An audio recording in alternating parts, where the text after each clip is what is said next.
Hello, everybody. Welcome to episode 7 of the podcast. A lot happened today in current events, non gaming news, just current events in general. We'll be talking about all the stuff that's happened in DC today. As for game news, it was pretty light on game news this week, Spoon, so we're not going to have much to talk about there. Yep. And I think, Spoon, it would be appropriate also to mention that we do have a couple community things that should be mentioned, such as the movie night. Yep. So all that stuff we'll talk about, as well as a couple other things. So obviously, Spoon's with me today. How are you today, outside of current events that have been happening? Yeah. Outside of that, everything is good. But Yeah, with that included, it's been a scary day, to be honest, to yeah. put it lightly. It's been definitely a day that I think there are plenty of people that just are a bit confused at a lot of things.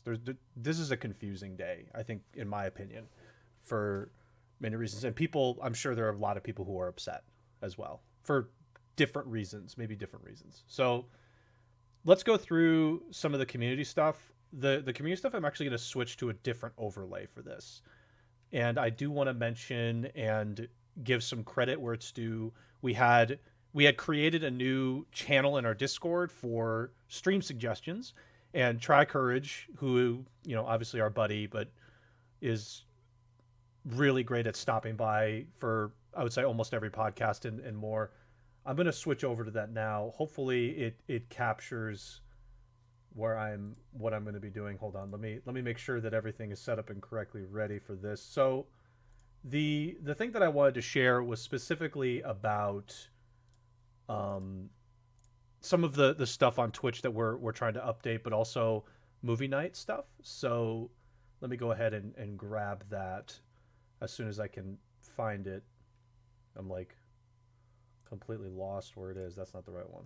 Okay, so let me switch over now. So this was something that Tricourage posted in here, and I think it was a great suggestion. So this is our OverLimit scheduler. This is something that we haven't really used, and like I personally tried to use it like once or twice. I really didn't find it was something that was particularly helpful. However, there have been some updates since I last tried to use it on a personal level. So a couple things I wanted to mention just for people to make sure, maybe you want to actually stop by the podcast and get an actual update besides the normal Twitch one. So if you go into our schedule, twitch.tv/overlimit podcast, and you hit the actual tab that says schedule on our Twitch video, you'll notice that down here, there's like, I have like a couple things posted for Walking Dead and Xenoblade. The Walking Dead one's going to get deleted, but the Xenoblade one I think will stay for a bit. But you'll notice here we also have a Overlimit podcast talk shows and podcast section here on the schedule. The only thing I wanted to call attention here is that this remind me button will, if you click it, it'll send a reminder to you when the podcast goes live. And my phone, just as an example, my phone actually got that reminder. So my phone got that Twitch reminder because I have the Twitch app on it that the podcast started when I actually started the stream. So if you're someone who's like, oh, maybe you do want to stop by and show some support, but don't want to get updated on everything, maybe you don't want all the notifications on, highly suggest you turn on these ones specifically. So if you just like forget or something like that and want that extra update, that's something that I wanted to mention. It was put into the Discord channel suggestions, and I wanted to make sure that people saw it on this end because I set these up for the schedule on our podcast channel, and I really do think if you're interested in like Xenoblade, for example, and you want to just be specifically reminded about Xenoblade, like click this one. And again, the great thing is it only reminds you for that specific week, which I think is a really nice function. So you just get the reminder for the specific stream. That way, you're not maybe not having to turn all the notifications on, but you want to specifically get notified for specific things that we do. So that's just something I thought was a nice added feature that I didn't notice before on Twitch. And I don't know, Spoon, if you had noticed it, but if you're somebody that just like doesn't like to be pinged all the time, which there are plenty of people like that, this might be a good alternative. Um, So that's something that I wanted to point out there. As far as like sort of on that same topic of suggestions, any suggestions for the stream in general, there's a Discord channel for it. If someone can exclamation point Discord so people can see the actual server invite link, then people feel free to join up in there. We've got a couple new folks that were invited from various different places, and that'll be a good place if you're curious about some suggestions or if you're curious about movie night and things like that. Okay, so speaking of movie night, Spoon, you put up this poll. We we had kind of a couple people who last week obviously like couldn't make it for a variety of reasons, and Spoon and I kind of had the same thought. We were both thinking, okay, is there a better day to do it? And I do have a straw poll results here for that. So we put the straw poll up. We actually got 22 votes, which is really great. And so far, That's what not we've 22 seen, people because you're allowed right? multiple But responses. but yeah, But I'm saying like 22 votes in general. So we have 22 votes on this. I don't know how many people exactly that would be, but still 22 votes on this, and for the most part, we're getting votes for weekend. But Sunday was a prevailing vote by one. So take it any way you want. But I think what was important for us is to try and hopefully work around everybody's schedules so people who were interested in movie night could actually join it. So the movie night for this weekend, we'll give an update as to far as the day, time, and what the movie is. But I mean, just reading it Sunday is definitely an option that we're going to consider. So, any other thoughts on this in particular, Spoon? The movie night stuff? no, yeah, I mean, we just yeah, we'd like people to show up and hang out for these. Obviously, if you don't like movies and you're not interested in movies, that's fine. Um, but yeah, if you have suggestions for it, if you want to just post your particular schedule in the Discord for when you're available and when you're not, go ahead. If you want to make suggestions for movies that you may want to watch with us, also feel free and post that as well. Also, we haven't done this yet, but I'm thinking about it. Maybe we want to make a movie night roll or something in the Discord and Yeah, see, and so that we don't have to ping everybody when that happens. So for people who yeah. aren't interested in movie night, they don't need to get those pings. But we'll figure that out. I think that's a good idea. So that'll be something we'll do. Actually, Spoon, if you want to do that at some point, just add a movie roll to our server, and what we'll do is we'll just say, okay, anybody that wants the roll, just ask for it, and we'll provide it to them so that people don't get bothered specific with movies that just literally don't want to watch movies. Um, so we'll definitely figure out movie rolls in particular, among other things. Okay, so just wanted to call attention to that in particular. Let me swap back over to my other overlay here. So those were the general community updates for our server and for streams. Again, I personally encourage people. I realize that this is like I say this and I don't mean to joke about it, but I realize that it's like a big hurdle for people.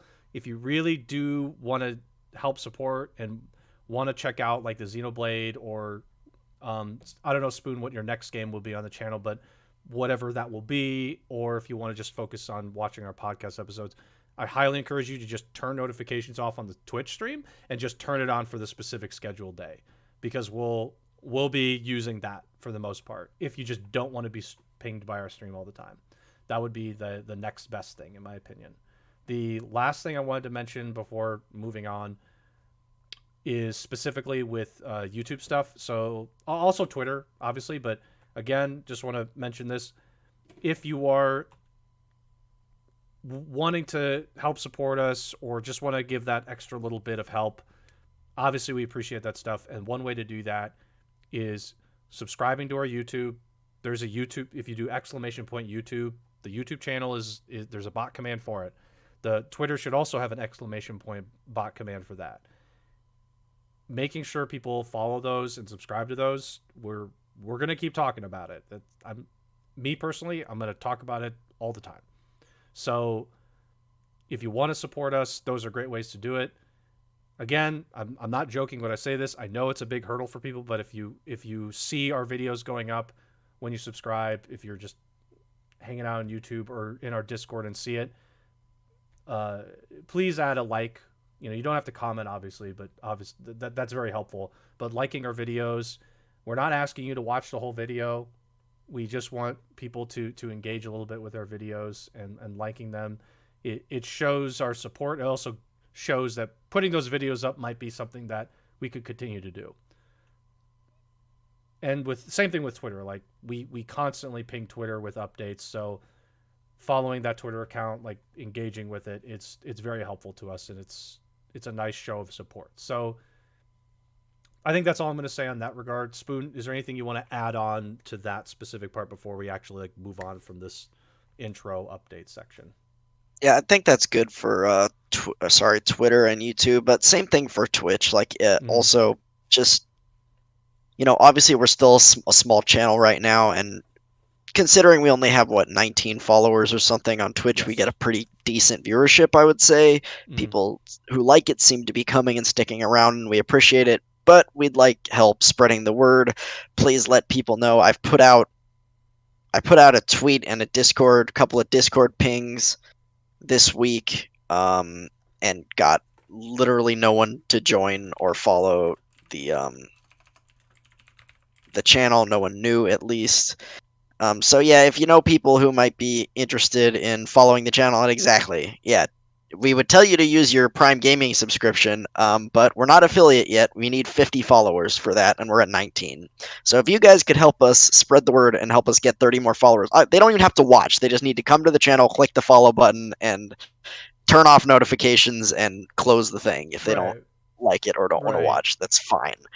But if you click the follower button, you can help us get to those 50 followers. So help us spread the word in your personal Discords and Discords. I've pinged the Myriathon channel before. I know there's a few people from there who might not be following yet. Um, and I was thinking about doing it again. But yeah, I know like I don't have a super huge presence on social media or Twitter. So yeah, people just, either it doesn't get, my, since my tweets generally don't get that many likes and such, they Sure. aren't prioritized by Twitter, so maybe people don't see them, or yeah, people just don't care. I'm not sure, but yeah, and I know for my specific server, probably just about everyone has that muted because it's just not used. I I Um, I imagine most people just mute. I like mute tons of servers. Like it's a thing.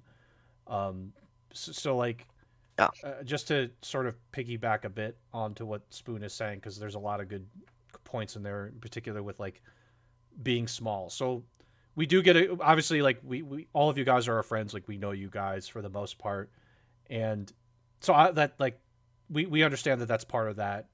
You guys are helping support us, and we always appreciate that. That's one of the nice things about having a group that is very close to each other. And just as a couple examples, like I've reached out to people from communities I've been in, way for various different things that I feel might be interested at all. Sometimes it's like I feel like I'm calling in an extra favor and like, hey, remember when I did all that stuff for you guys? Can you lend me some aid here? I even had some coworkers I was on a hangout call with just to reconnect, and I shared the podcast with a bunch of them. I mean, that's just how you do it. It may seem unnatural to you to like bring it up in conversation, but and you don't have to obviously bring it up in conversation. That's not what I'm alluding to, but at the same time, the way that this is going to grow is it's not going to grow just at the snap of the fingers because neither of us have the fame yeah, to the just like reach. to just plug it into Twitter and just watch it go. Yeah, You and we don't know any super popular creators either that could right. help plug it. And even when we had guests in the past, like when we had Zem on that one time for Marathon and missed a couple of times, like they showed up and they did their thing and their viewers showed up, well some of them, and then they never showed up again. Right. So it It's yeah, yeah. It's not those people weren't sticky to the channel. The main issue is we want to bring in people that will stay and are actually maybe just interested in talking to us. It's less like, I think part of it is like when you think about podcasts for the most part, it's less of like a conversation between a whole group and more just two people talking to each other. But for us, we actually have you guys here. We try to converse with you.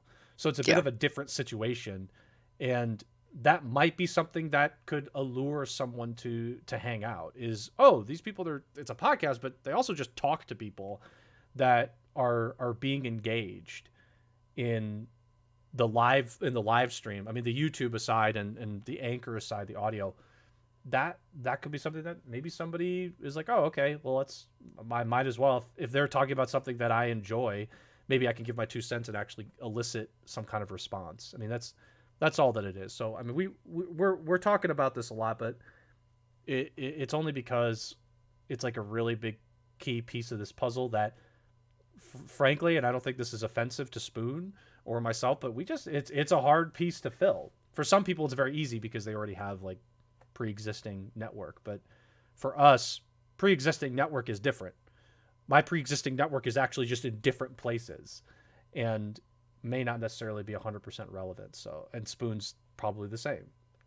So, um, sorry, Spoon. Any other stuff? I don't want to like cut you No, off and take no, over, but that's it. Yeah, it's tough. I know, and I probably have some people that I could DM that I'm not like super close with, but I knew them at one point or another. You know, stuff people mostly in like the Kingdom Hearts community.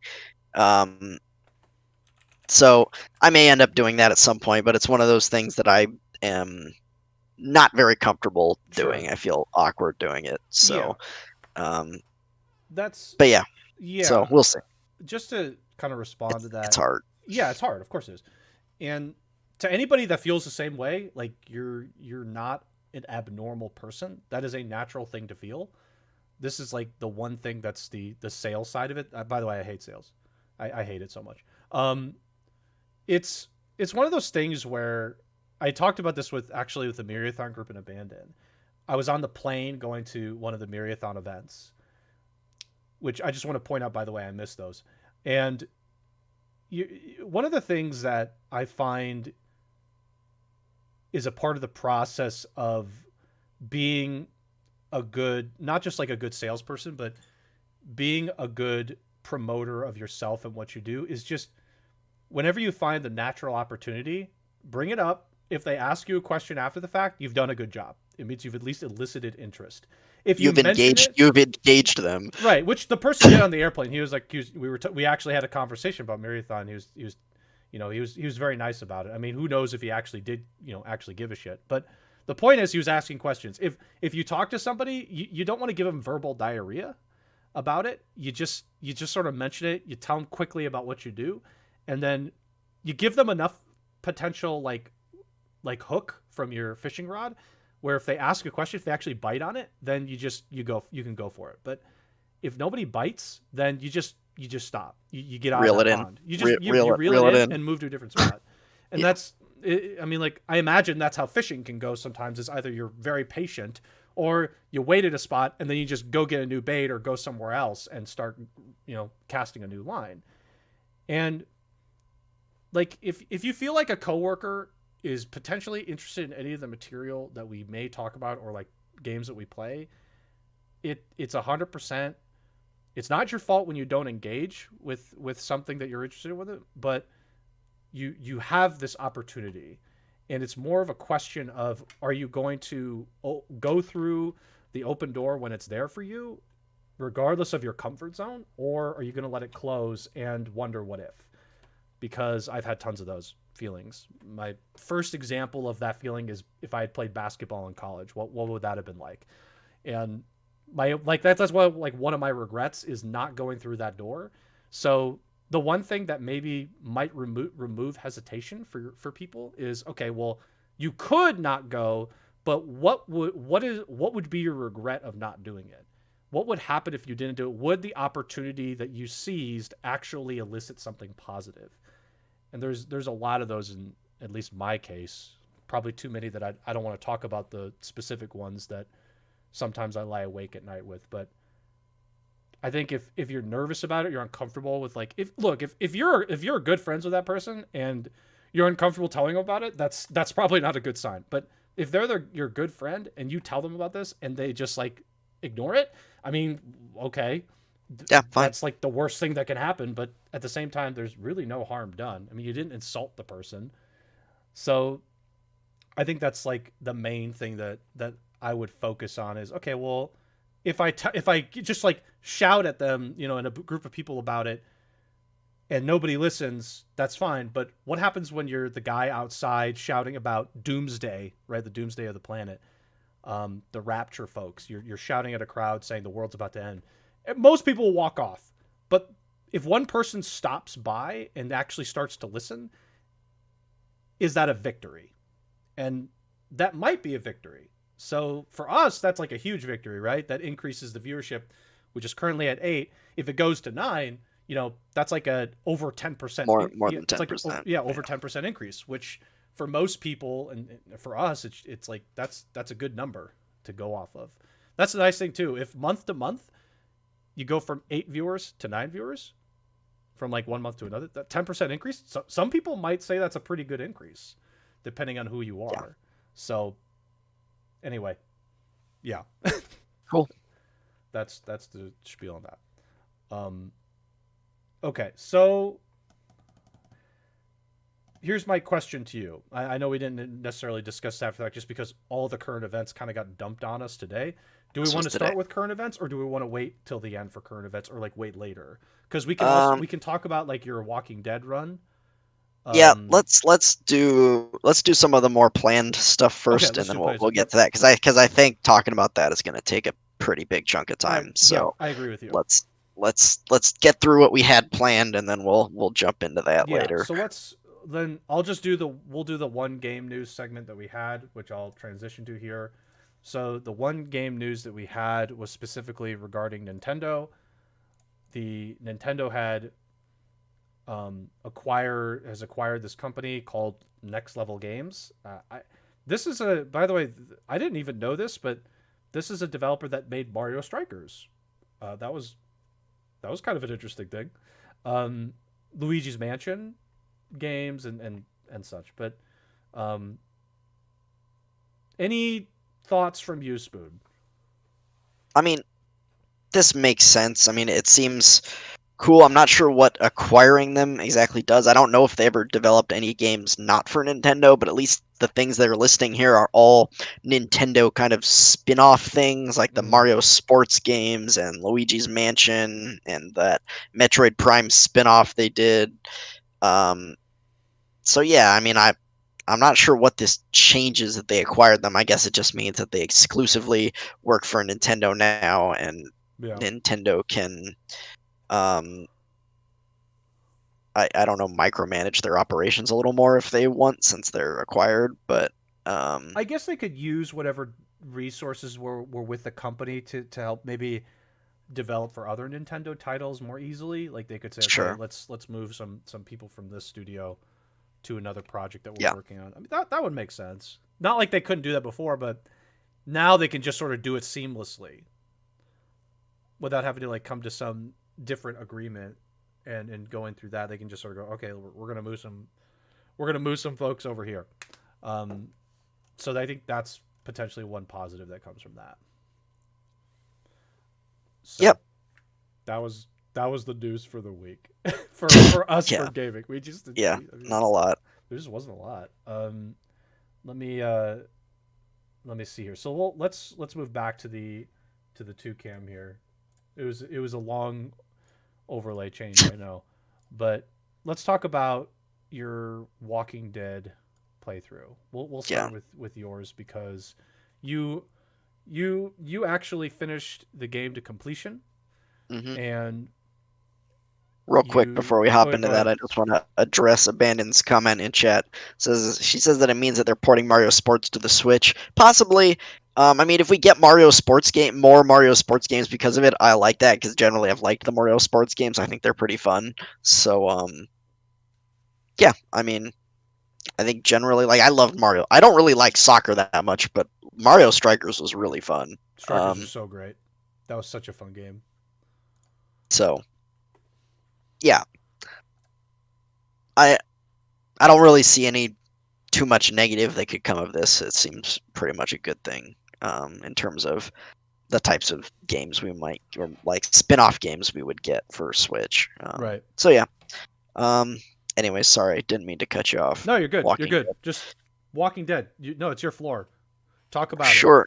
Yeah. So I played all of season 1 of Walking Dead, all 5 episodes. It took me, I don't know, 12 to 13 hours, something like that. Yep. Um, I would say average maybe 2.5 hours per episode. You know, some are longer, some are shorter. The last one was pretty short, actually. It took me like an hour and a half. Um, yeah, overall, I really liked it. I thought it was fun. I liked the characters. It didn't overstay its welcome. There was one episode in particular I thought was a little bit draggy near the end, Okay. but I think I know which one you're talking about. and that was episode 3. Like the beginning of episode 3 Yeah. was really good, but the latter half of it was, yeah, it was a little draggy. Sure. Um, and not even the latter half, like maybe the last 10 to 20% of it. Um, yeah, let's see what else should I say? I mean, it's a pretty old game, so it doesn't look amazing, but I think Mm-hmm. for what it is, it looks perfectly fine. The graphics are good. I will say this up front, I'm not a huge fan of the zombie Genre. genre or setting in general. I just think it's Mm-hmm. overdone at this point. You know, there's just too many zombie things, and usually when I see zombies, I just kind of roll my eyes and like, well, I'm not interested in that because it's zombies. Um, Mm-hmm. but I think this one does it pretty well. I mean, I don't know. It's not really about the zombies. The zombies are just there as like the threat Mm-hmm. and the inciting source of all the turmoil that happens. Yeah. Um, so yeah, that's really their only purpose. And then just like for tension in big moments, it's like, oh, well, we were bunkered down, but now they broke our barricade, and here come the zombies. So we gotta get out of here. Um, yeah. I really like. There are 3 characters in it who I really liked, and no surprise, it's the main character Lee, the Mm-hmm. guy you play as, Yeah. Clementine, Yep. the female lead. I guess I would Yeah. say is the child that you're taking care of, Yep. and Kenny, who is your best bud. He's Florida man. You can't get mad He's at him. He He's is he Florida is man. Florida man. I mean, to be honest, I think personally, if I met Kenny in real life, I would hate him. I like he's just But if you're in a zombie apocalypse, is Kenny the worst thing in the world? Is my no. question. Yeah. I mean, again, yeah, Kenny does suck. He's kind of an asshole, but he's also, I don't know. He was more interesting than a lot of the other characters. He goes through a lot of shit. Um and he deals with it. But the other problem with Kenny is he incites a lot of the arguments in and the yeah, sort of the clashes within the group, Mm-hmm. just because he's a very hard-headed individual. He's really he's really stubborn, and yeah, he's a little racist, let's He be honest, he's but Florida man. he's We Florida know. man. But you can't help but feel bad for Kenny for all that happens to him, and you know, in the end he kind of does what you wouldn't expect. Mm-hmm. He I sure guess does. we're gonna be talking full spoilers here, so we'll just say spoiler alert. We're gonna talk Spoilers, sir. spoilers for all of season 1. So yeah, in the end, I mean, he sacrifices himself to save Krista. Um, I guess you don't specifically see him die, but he disappears into a dark building with a ton of zombies. It's kind of assumed that he's dead, and I'm Mm-hmm. going to assume that he's dead unless he shows up again in a later season somehow or some way. Yeah. Um, so yeah, I mean, but those are like the 3 characters that get the most development, I would say. I guess I would say some of my problems with it will be that there are some characters in the game that are just completely throwaway. They just feel like death bait or choice bait. It's like they're just there to be like, "Oh, do you want to save this person?" or and then for Kenny to be an idiot and like out you for letting that person die. And it's like, Right. "Well, okay, but Ben I mean, Ben didn't do anything. I'm sorry. Like I get it you were supposed to care about Ben in the end. I mean, yeah, he was a nice kid, but he pretty much did nothing positive for the group the entire time, at least No, it's on true. screen. No, he didn't. He He didn't. and He. yeah, Yeah. he was just there. He had no personality. He had no yeah, Ben was literally just there. He was a pretty pointless character other than for him to die and then for him to be there to be a choice in the end of whether you save him or you don't save him. Right.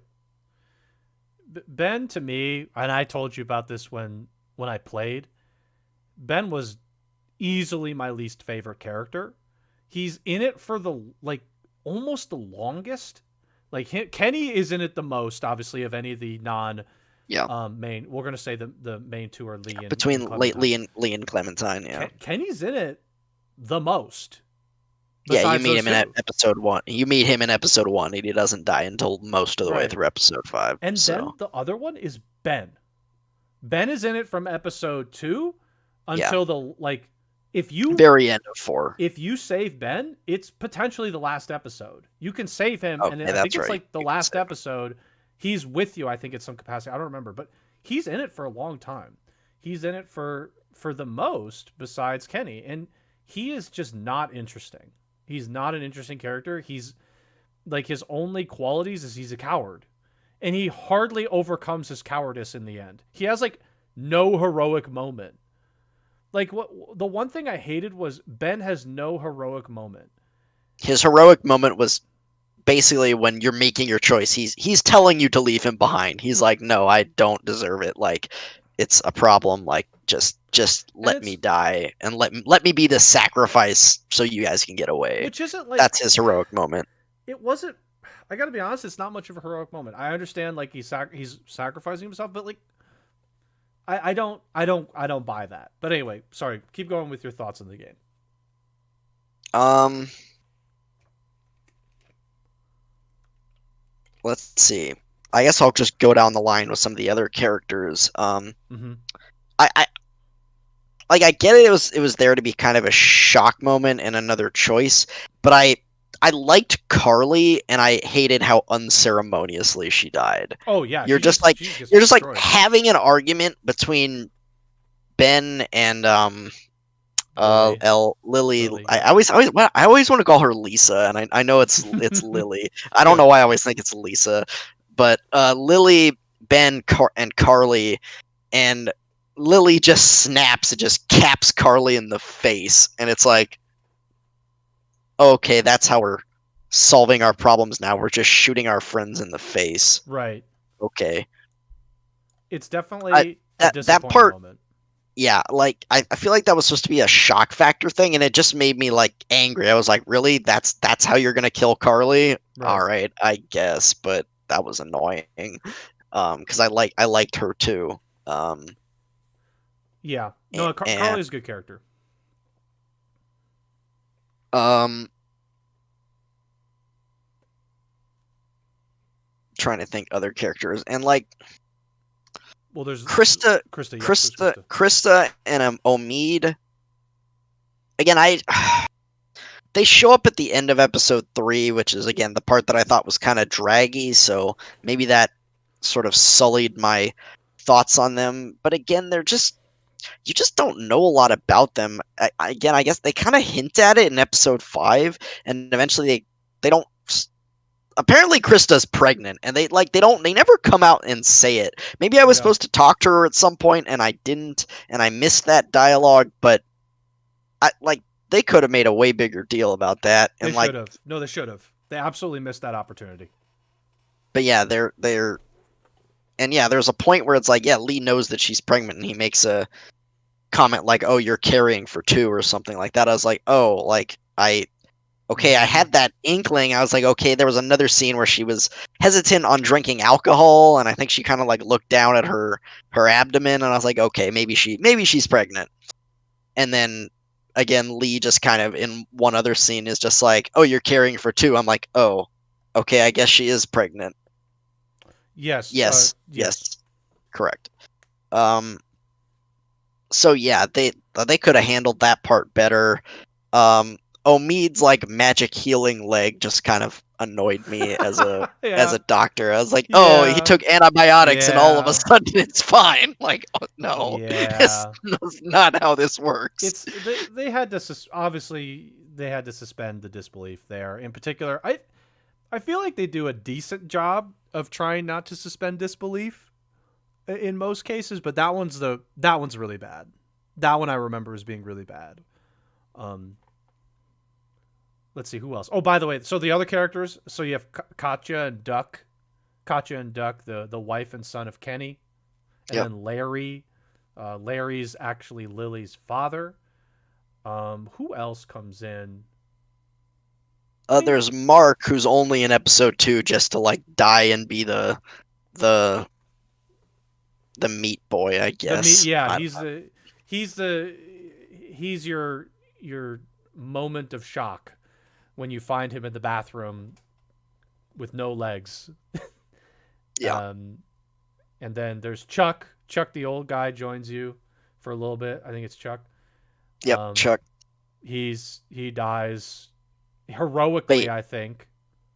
yeah, So, the I mean, are there any particular events in the game that you liked a lot?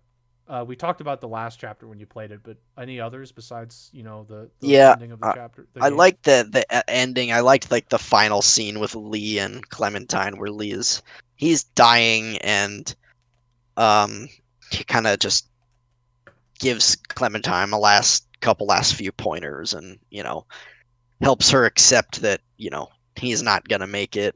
And then you get a choice to tell Clementine whether to just leave you there or shoot you. Mm-hmm. I had her shoot Lee because Clementine said that she did say at one point that like, oh, I don't want you to turn. So I was like, okay. But even though, okay, I knew it would be tough for Yep, Clementine to shoot Lee.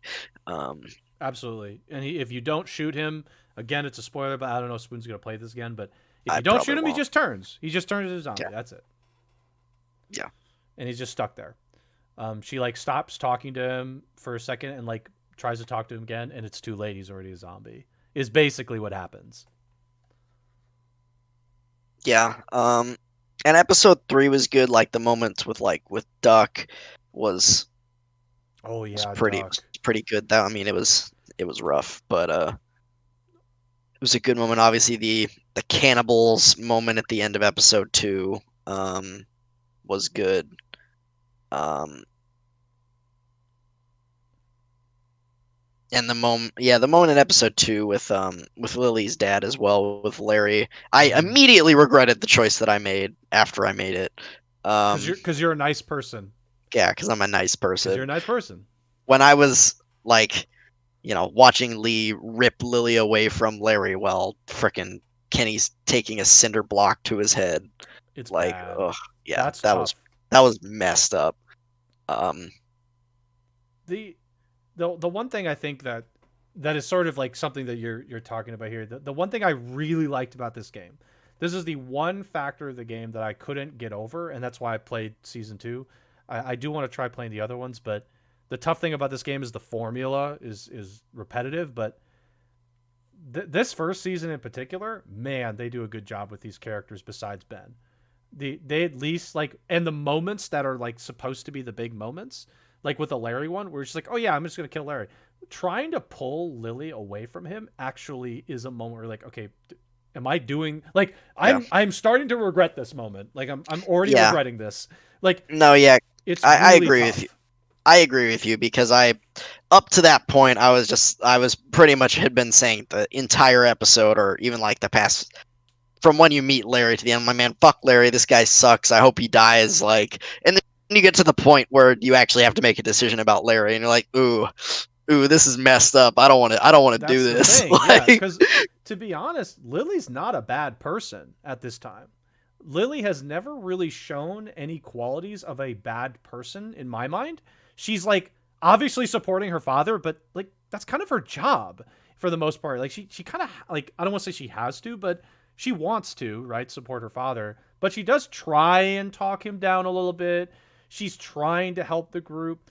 Like after the whole Larry incident, again, assuming you kill Larry and you get on her bad side, she's completely off the rails. But it's like, part of me, I think Lily is also great because you're just like, man, I really hate this father, but she's not a bad person, and she's just trying to do her best.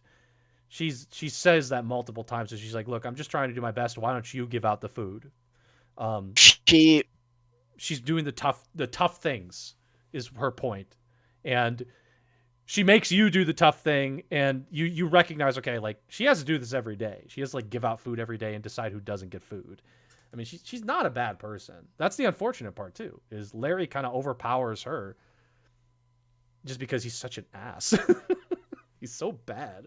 But yeah, I like Lily. The path that you take before I let you sort of continue is the path with Lily is if you save the father. Well, the father dies anyway, but the point is if you try and save the father, she gets on your good side and she starts like she really does trust you. She still kills Carly, but she 100% trusts you more than anybody. So she just like confides in you.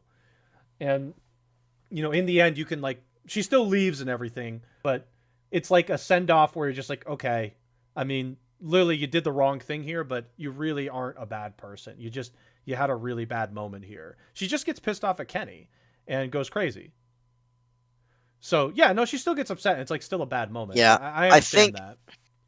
I think the I think you're right. Lily is an interesting character, and I think they do a good job with her. She takes on a lot of stress and like trying to manage the group.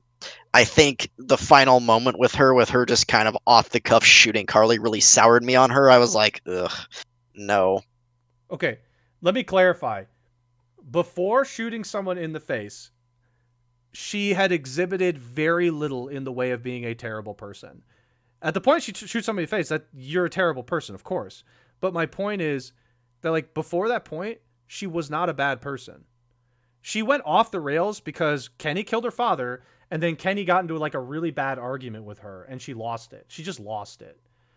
Like Yeah, it's like it was a moment of emotion. To be fair, also yeah. Lee kills somebody too. So is he a bad person? He kills his wife's lover. So like it's hard. Like it's tough to say, okay, is Lee a bad person because of this too? Like that's it's a conflict. It's all good. Like all this stuff is good stuff. And Lily, I don't think Lily's a bad person at all. She gets heated. So anyway, Yeah. sorry. Any other No, I stuff? think I think you're right about that for sure. Um, about Lily. Um, yeah, Ben, as we talked about, Ben is definitely the worst character because he's there for so long and he just does literally nothing. Um, Yeah, and yeah, I mean Ben's frustrating. the point of the game is it's all morally gray.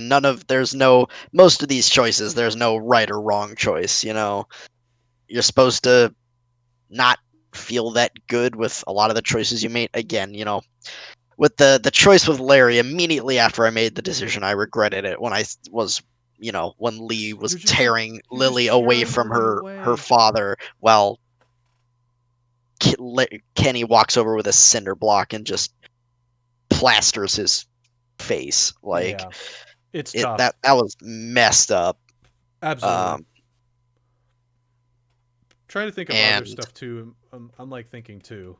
Keep going. I'm thinking of other stuff too that I liked personally, but and even in in moments when you are killing certainly bad people, like when you're at the farm with the cannibal brothers and you like pitchfork the first one and then Clementine sees you doing it yeah, and you're like, "Ooh, yeah, maybe I shouldn't have done that." So yeah, there's a lot of morally gray in it. absolutely. Um you know So yeah, the like there are so many different small moments in the game, and for me personally, obviously, like your opinion is going to be. I'm curious about your opinion when you share it, but this is for a 13 to 15 hour game. You get from what you know about the game, which is the game is like it's a story based game, but it's mostly just the characters as the story, and you do a few quick time events and so on in between. For something like that, which is essentially feels a lot like a visual novel in some ways, it pretty you much. get your money's worth. the Yeah, The game right now, I don't know how much exactly it is, but I'll just say the full series of The Walking Dead from for this. So season 1, 2, 3, 4 plus two other side stories is $30 on the Epic Game Store right now, and will be for another day. And you'll probably get it actually for less because they have like coupons. Epic's doing a bunch of coupons and stuff. For $20, if you were to just get like that game by itself was $25 at the start, and like essentially you're going to get the game if you buy it for $20 for like $4 to $5 essentially. Like that's it's like that's a good deal for this game, and this game has great.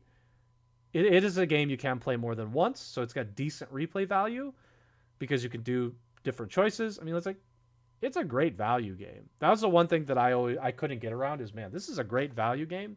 I think I've played it twice, and I might play it again now that you've played it, and it's like it really is interesting when you swap the choices. Go, okay, well, what happens when you do this instead? Like the whole story, the ending doesn't really change too much, but like your path to it might wind in a different direction.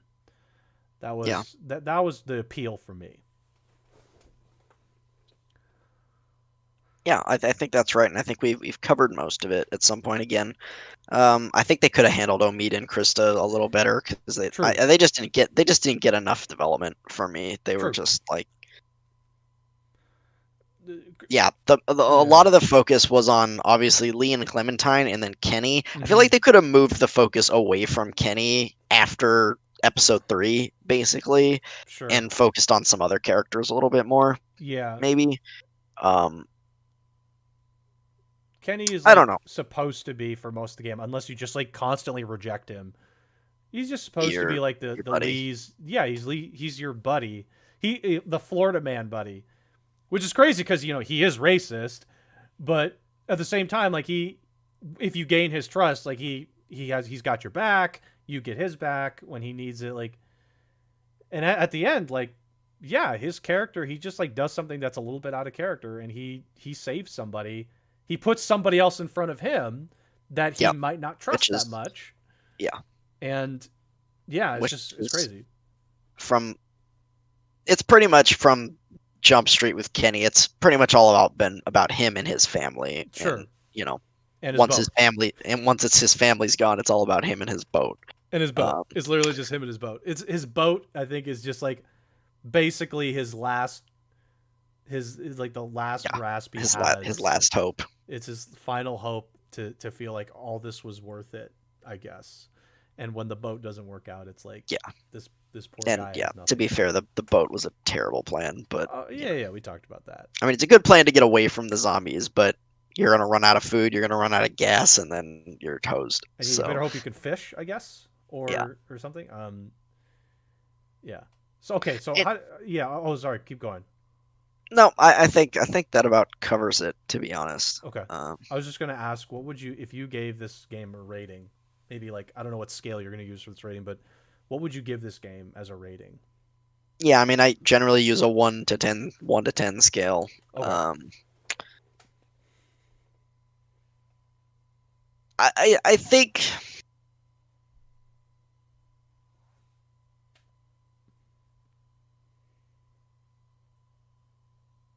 I usually like to stick with the whole numbers, one Mm-hmm. through 10, but I think I'm gonna have to go with a half here and say I don't quite like it enough to give it an 8, so I'm gonna give it a 7.5. Ooh, I that's tough. I I like it. I think it's good. but I do have some issues with the characters. I do have some issues with the pacing. The formula gets a little bit stale here and there. The plot itself is not interesting. It's just zombies. It is. Like The it's about the yeah, characters. it's all about the Like characters. It is 100%. so yeah, I mean maybe I could bump it to I mean, yeah. I could probably say 8. I could probably say 8 and say that's fine, but I'm not sure I quite like it enough to give it Okay. an 8. So Basically 7.5 to 8 if you're feeling generous. yeah. Okay. Yeah, I think so. Um Would you play the second season? Not right away. Okay. Maybe eventually. So I'm gonna not do it. I'm not gonna spoil anything in the second season. The second season, I will again say, if you liked this season, you'll probably like the second season. I'm not sure. Like I can't. It's been a while since I played second season too, but um, it's it's also like a of the same ilk. You're gonna get the same thing. You'll probably find it's like a 7.5 to 8 as well.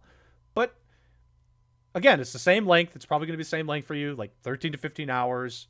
It'll, the nice thing about it is you play one chapter and you can just like move on for the day. It's not something where you have to feel like you want to binge it.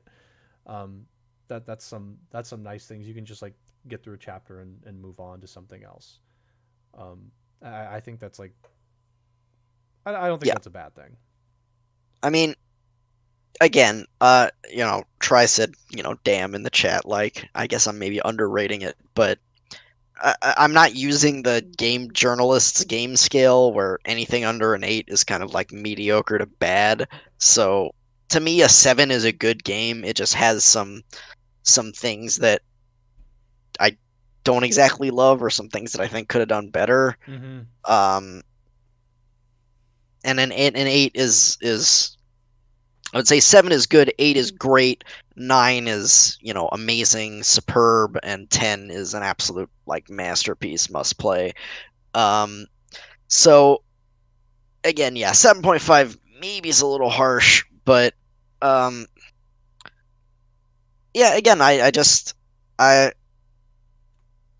yeah, in a game that's so focused on the characters, yeah, some of the characters, I mean, honestly, many of the characters left something to be desired for me.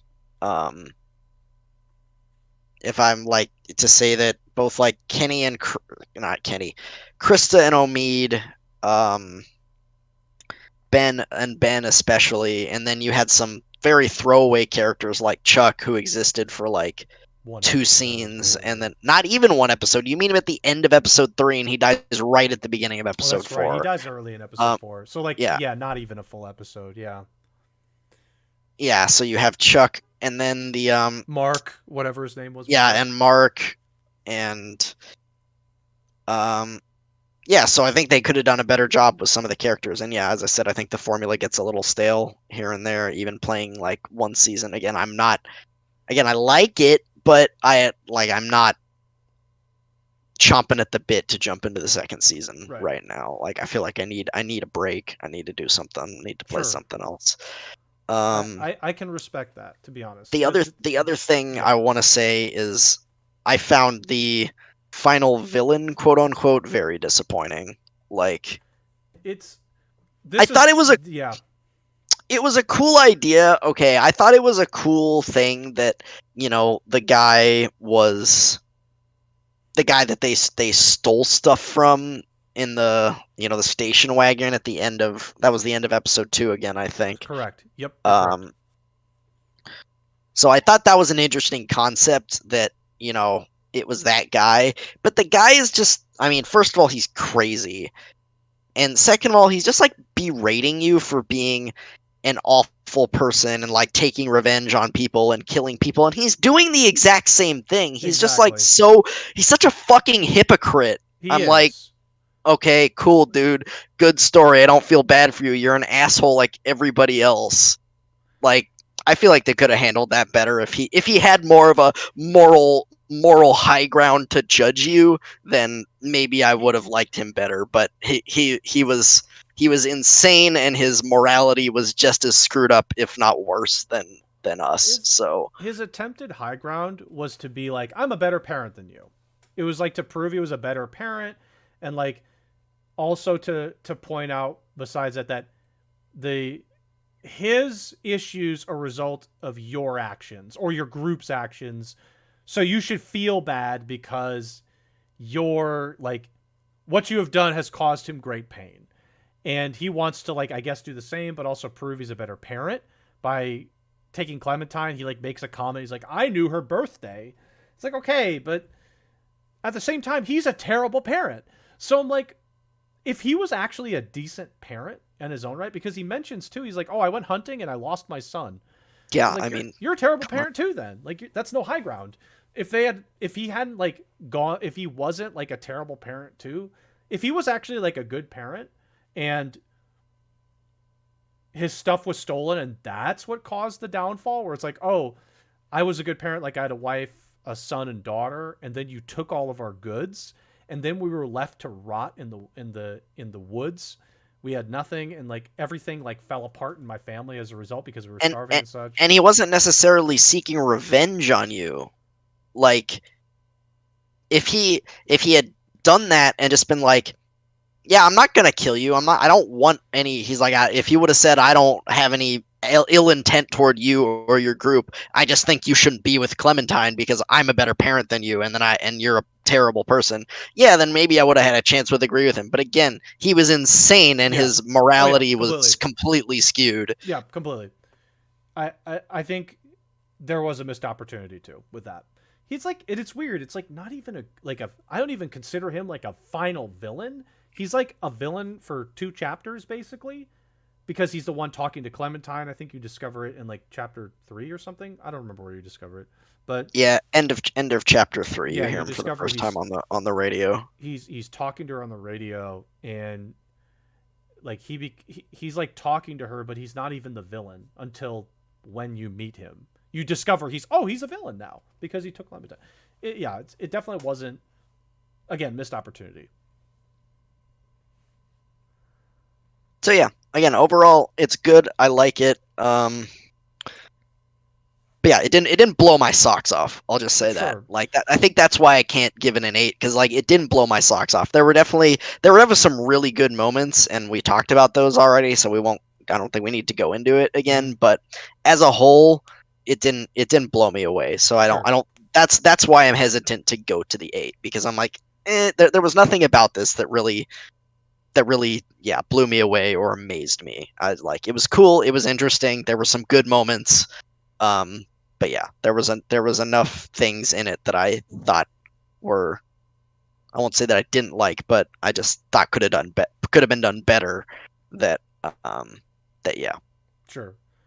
I think So that's yeah, fair. That's fair. I think that's a fair opinion. There definitely are problems.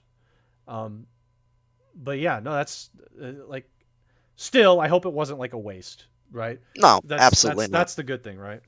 Not a waste of time. It was a different experience. I had not played a Telltale game or a game that was like this before, other than I've played like visual novels, like but those are Japanese. This is a very different style. So Still, yeah, yeah, it's different.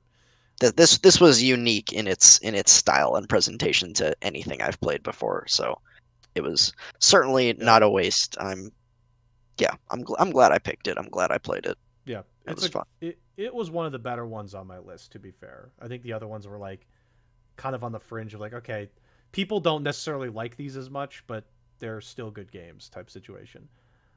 So I mean, it's like, at some point if you play season 2, let me know.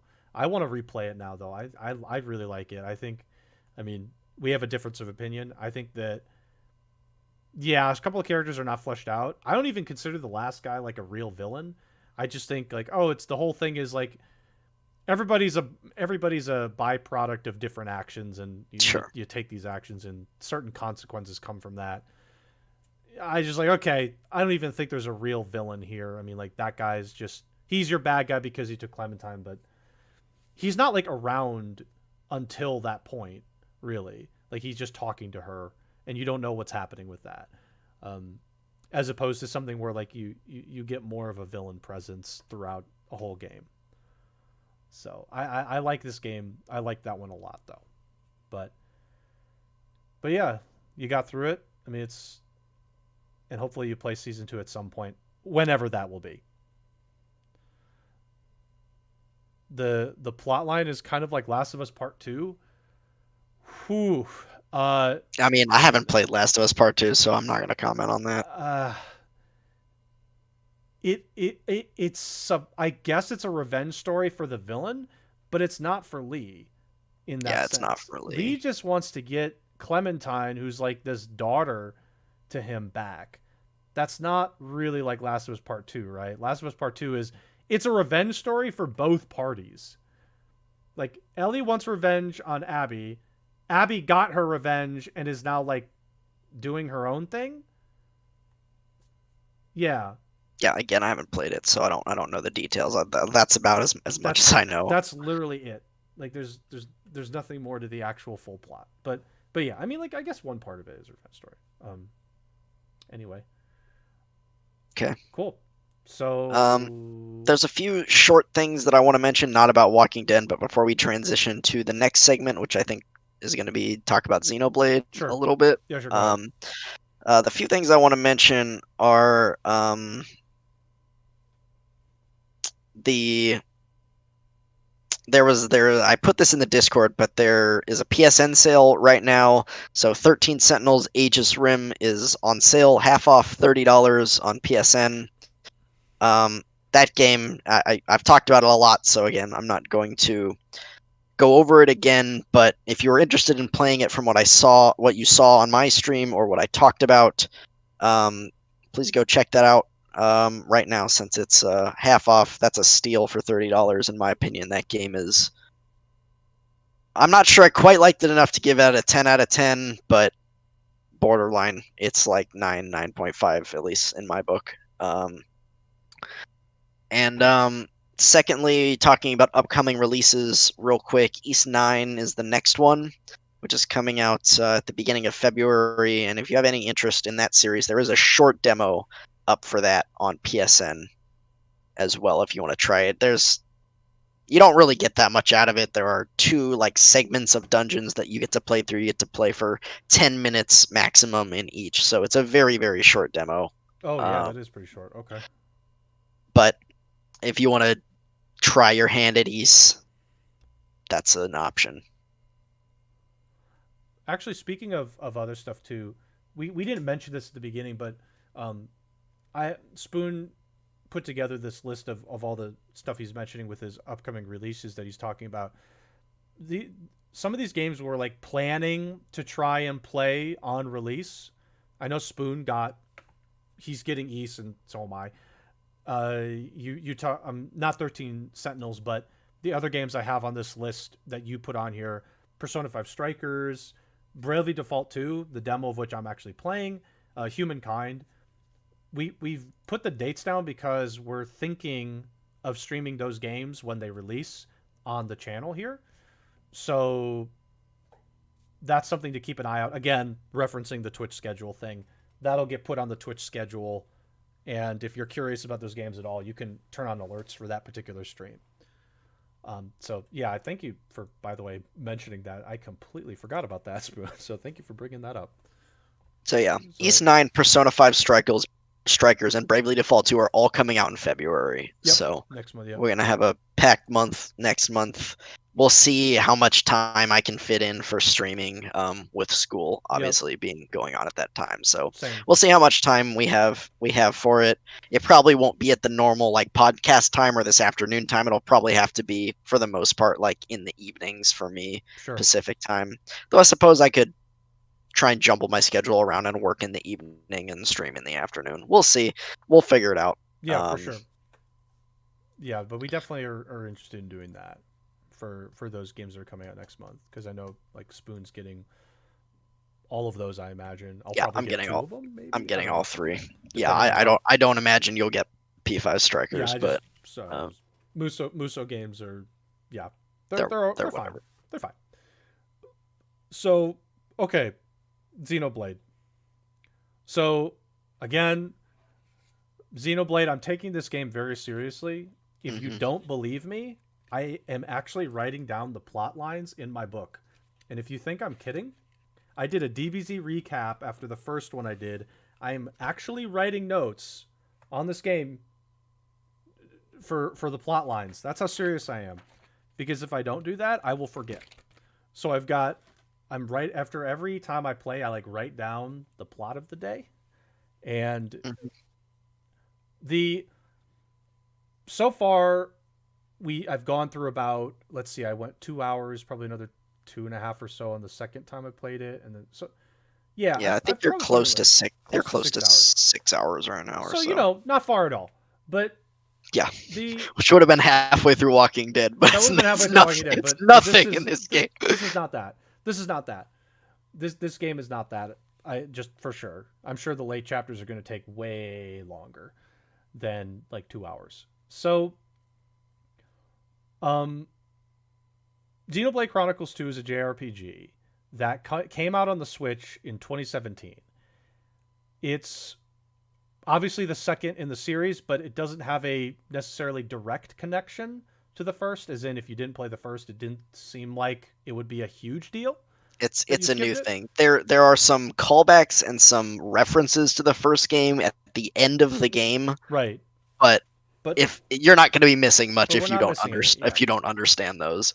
We're not I'm not missing anything too big. Obviously, I'm Yeah, missing the joy of playing the first one, but which is also a great game. but the point is that missing the first game isn't the end of the universe. Unlike some other games like Trails of Cold Steel. Yeah, no, Um, do not play Trails of Cold Steel 3 yeah, before playing 1 and that 2. seems like a bad idea. So, if you haven't seen me playing it on stream, the comments that I have made on stream that I disliked about the game, which I'll start with, are mostly the graphics. Um, I don't find these graphics, besides the character models, particularly enjoyable to look at.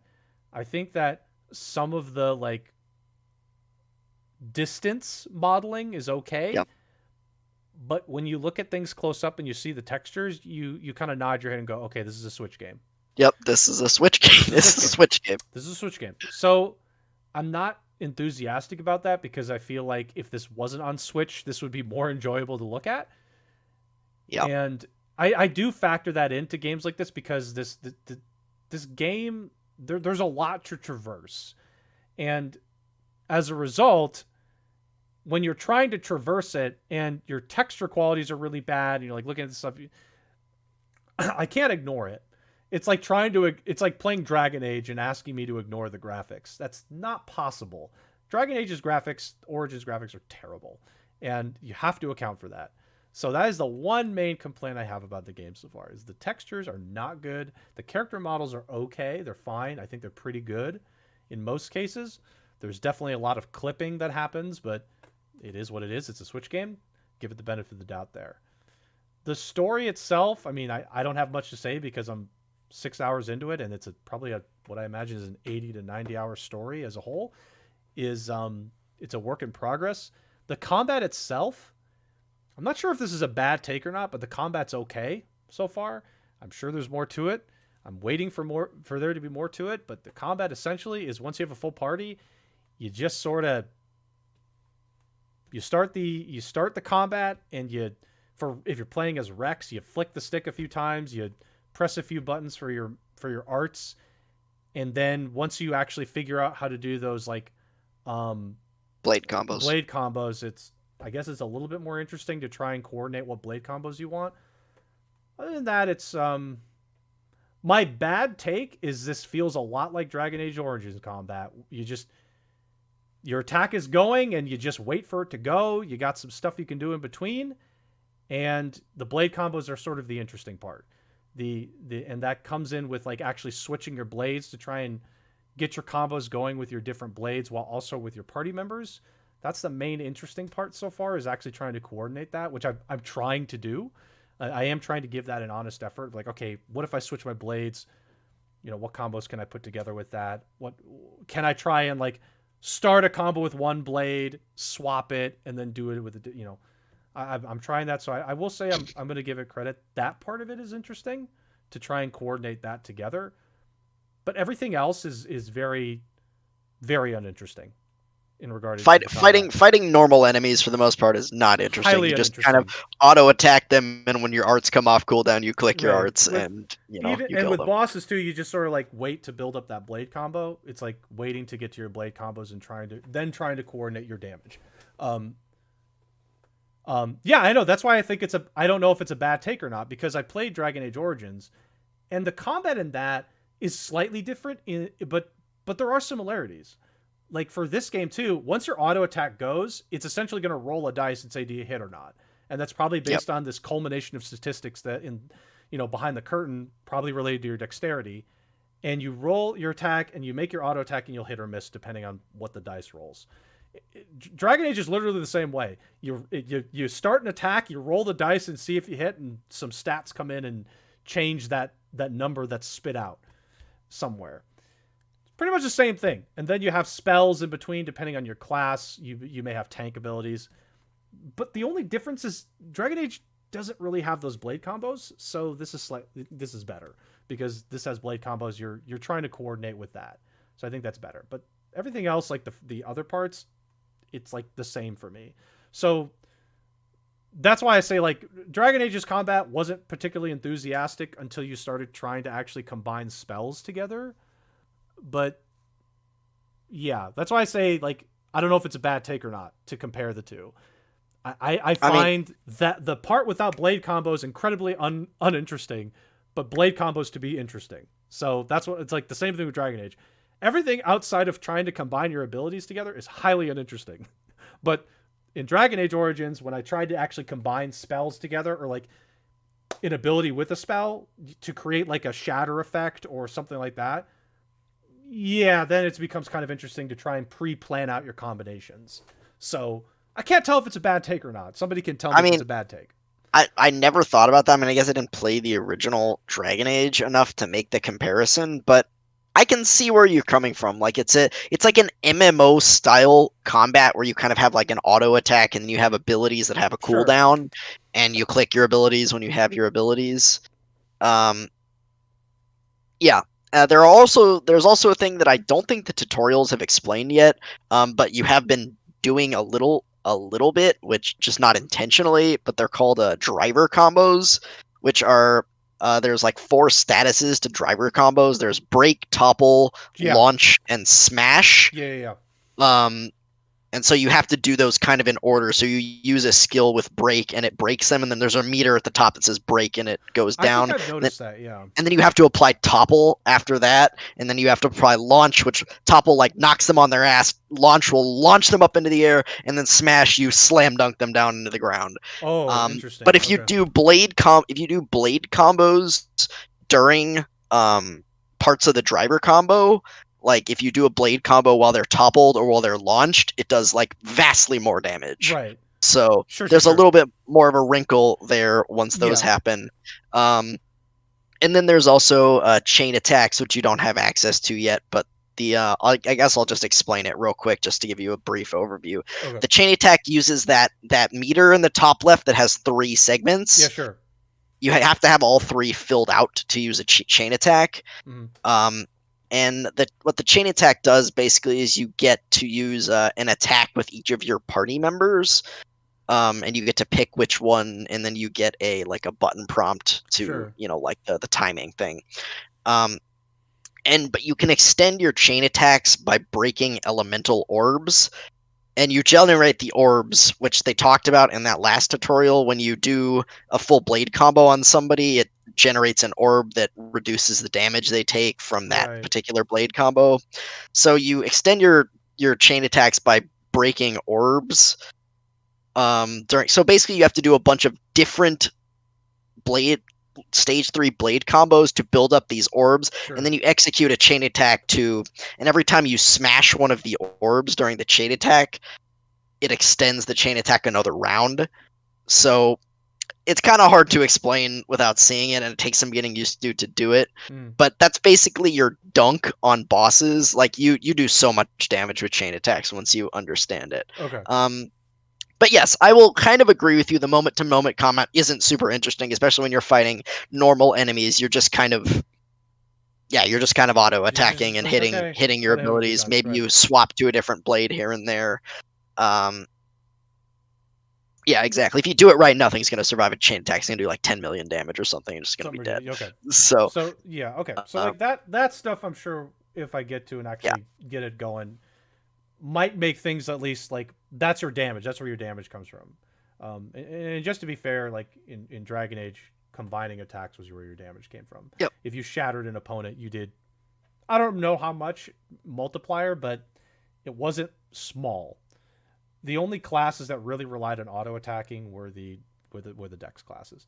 But yeah, like it. So like that's the only reason I made the comparison is because when I played Xenoblade, I was like, oh, this is like Dragon Age right now. You just sort of let things flow until you can actually start, Doing combining things. something. You can actually start Yeah. doing something. But yeah, but anyway, so yeah, combat's wait and see. I don't find it to be amazing until you get to blade combos. So I guess like that part of it will I'm sure get better. I'm trying to I think mean, of other things. it's a very slow paced combat system. It's not, you know, twitch action. It's not, it's very methodical and It's more I guess in strategic. some It's more yeah, in some strategic. ways it's tactical, but a lot of it is just like Yeah, I guess yeah, tactical is a proper word. Yeah. just wait and do your damage when you have your When you get damage. when you finally get your combo going, like the card game combo, you finally put all the cards together in the appropriate order in your card game combo. Yeah. You've got Exodia. I mean, yeah, You have Exodia.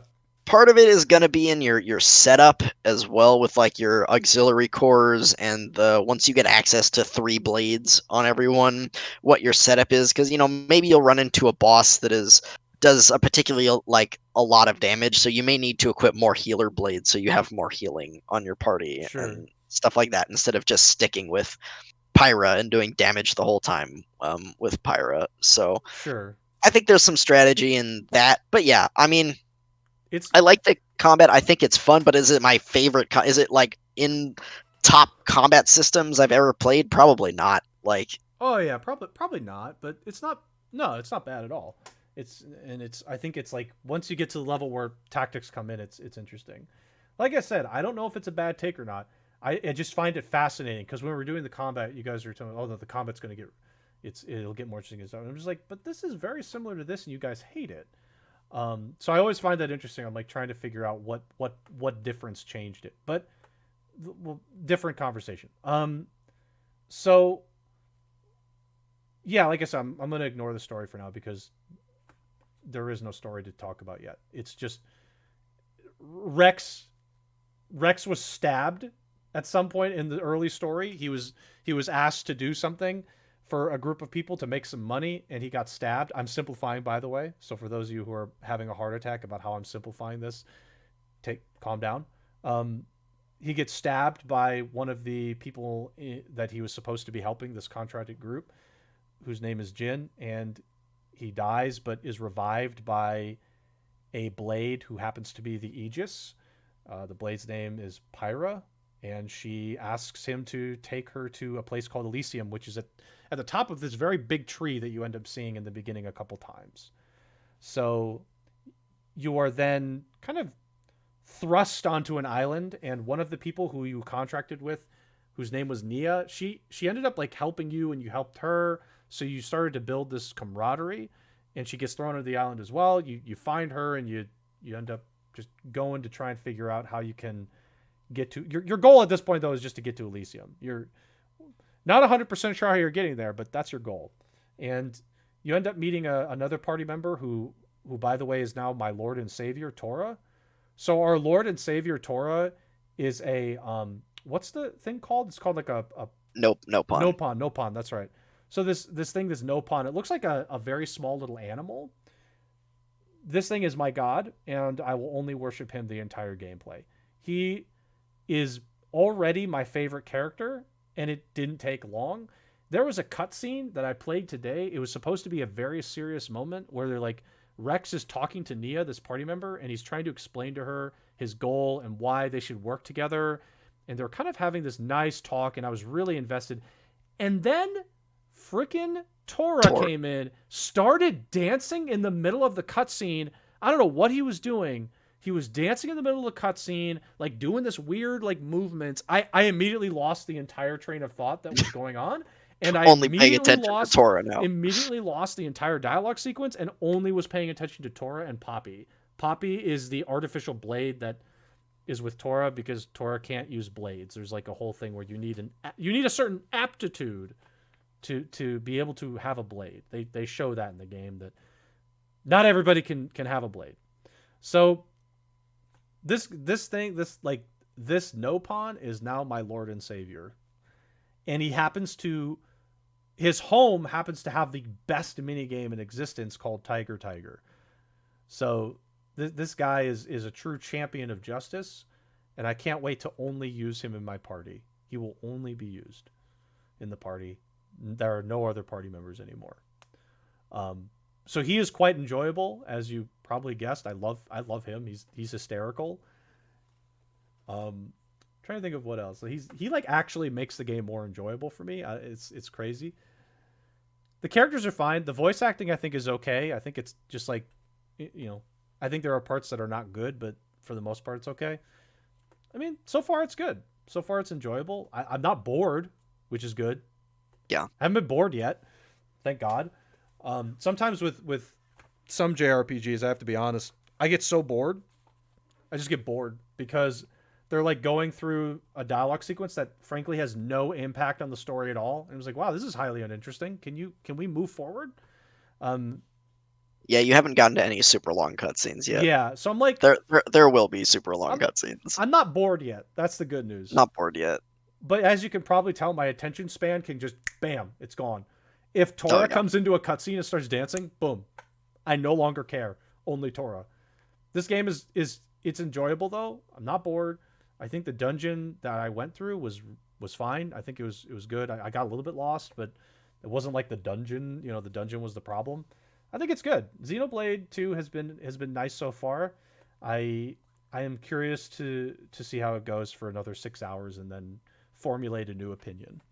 But I'm definitely not going to finish this before my school starts. I just don't anticipate that. No, not anywhere close. Not unless I play this off stream. But I think it's fun. I'm glad that I'm playing it so far, and I'm not giving this a rating or anything like that, but my experience has been really positive so far. I haven't been bored. I've been having fun. Like, even with some of the negatives that I've had, that hasn't detracted me from playing more. I think the one thing you haven't mentioned yet that I think you really didn't like was the first time wandering through Gormott. Yeah, that was garbage. I'm not going to mention getting shit stomped by the ape and the birds. Was stupid. That was such a stupid thing. I don't want to comment on it. It was so dumb. I don't want to remember it. It was like such a dumb thing that I don't want to remember it. Like,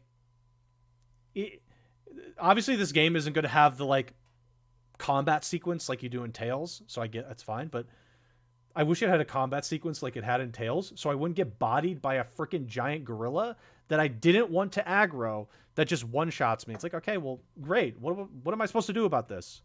I want to farm these creatures that are at my level, and a bird swoops in and just kills me. Yeah, that sucked. But you know what? It happens. These things happen with every game. So yeah, I think honestly Gormott is the worst area for that because you're you're low level, so if you fight anything that is higher level than you, it just kills you. Just dodge the bird. Oh my goodness. Just stop.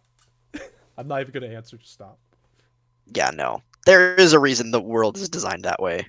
And it's basically that they're trying to make it more realistic, quote unquote, where there's like predators in the environment. So it's like not all the creatures in the area are little bunnies and stuff, and they're like, oh, you have this big gorilla who's like the king of the jungle or whatever, and these birds who are higher level and they're predators and shit like that. It's supposed to be like a more realistic ecosystem type thing going on. No. I guess the problem with that argument though is that you never see the bird like killing the other monsters or stuff like that. If you want it to be realistic, have them fight each other.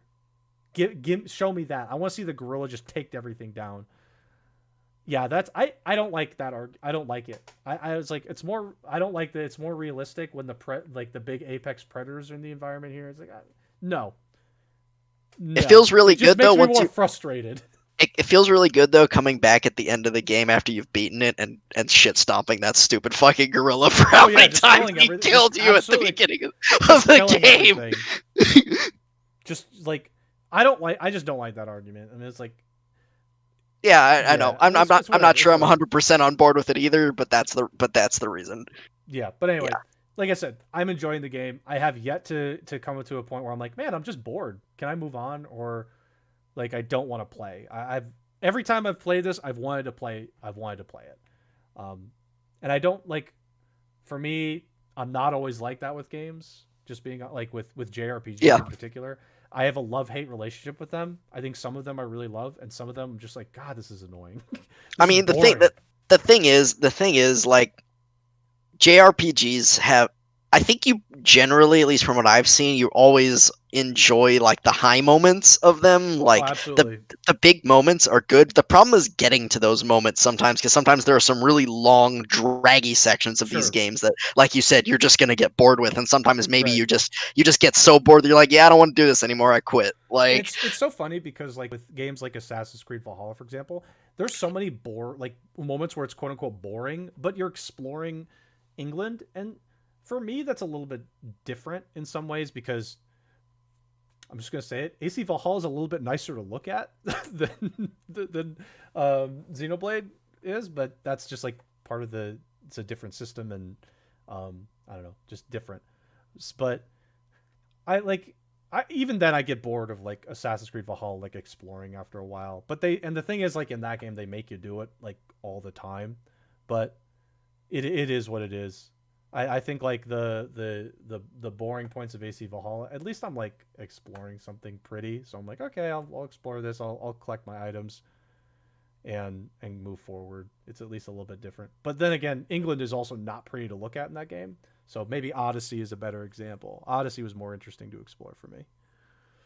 Anyway, yeah, I mean, hard if you disagree. like, It's fine. It's fine if you hard if you, disagree. That's fair. I mean, yeah, if graphical fidelity is a big thing, but a lot of this game, you're at a point in the game when you're kind of you're technically in chapter 3, but you're kind of between chapter 2 and 3, Mm, um, where you should do a good bit of exploring of Gormott and doing the side quests and stuff sure, that are there, the ones that you can do before moving on to the next part of the game. sure. Um, so Also, I and don't yeah, I get mean, in Assassin's Creed Valhalla. I just want to mention I don't get bullied by a giant gorilla.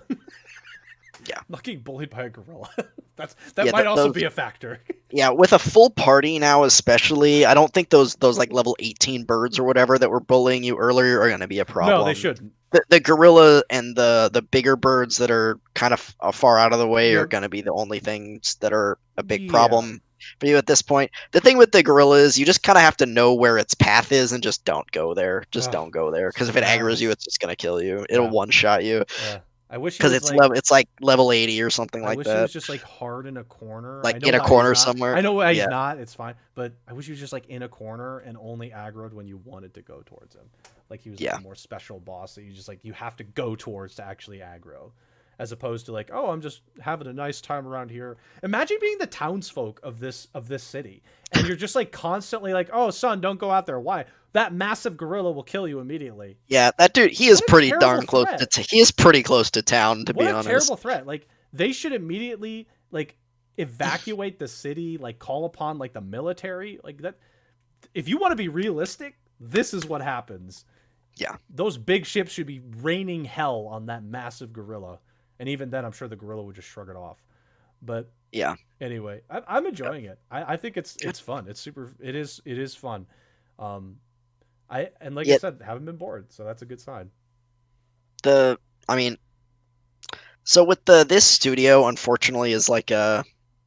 It's like with next level games, like they are owned by Nintendo. They aren't Yeah, it's Nintendo, so yeah, it's not a first party product. But Monolith Soft, which is the name of the studio, is owned by Nintendo. So sure. they only make games for Nintendo Yeah, platforms. So the graphics thing is not going to get better, it's not. I'm unfortunately. giving it the Like, benefit of the doubt. I really am. I'm being honest yeah, about that. I Like it's a Switch. I get it. It's the Switch. It's yeah, gonna look.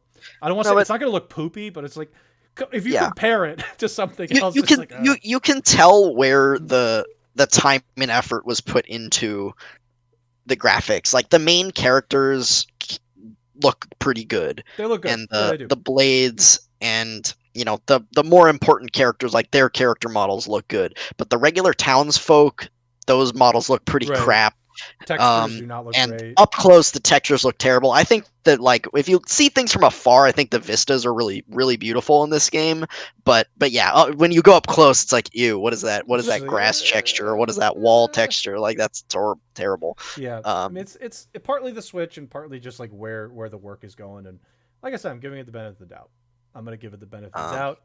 I I my other bad take was like with JRPGs, you just kind of have to know that they're not always the most graphically superior games. Some yeah, are, some unless they're are. Square, unless they're developed by Square Right, Enix, Square which is Enix. like the big, they have all the money as far as JRPG developers go. The rest of them are gonna be they're going to be, I don't know about subpar, but they're going to be lower than the They're just gonna be normal like fine. They're triple gonna A either be releases they're than gonna you're be used to. okay. They're gonna be it's Yeah. just like okay, it's fine.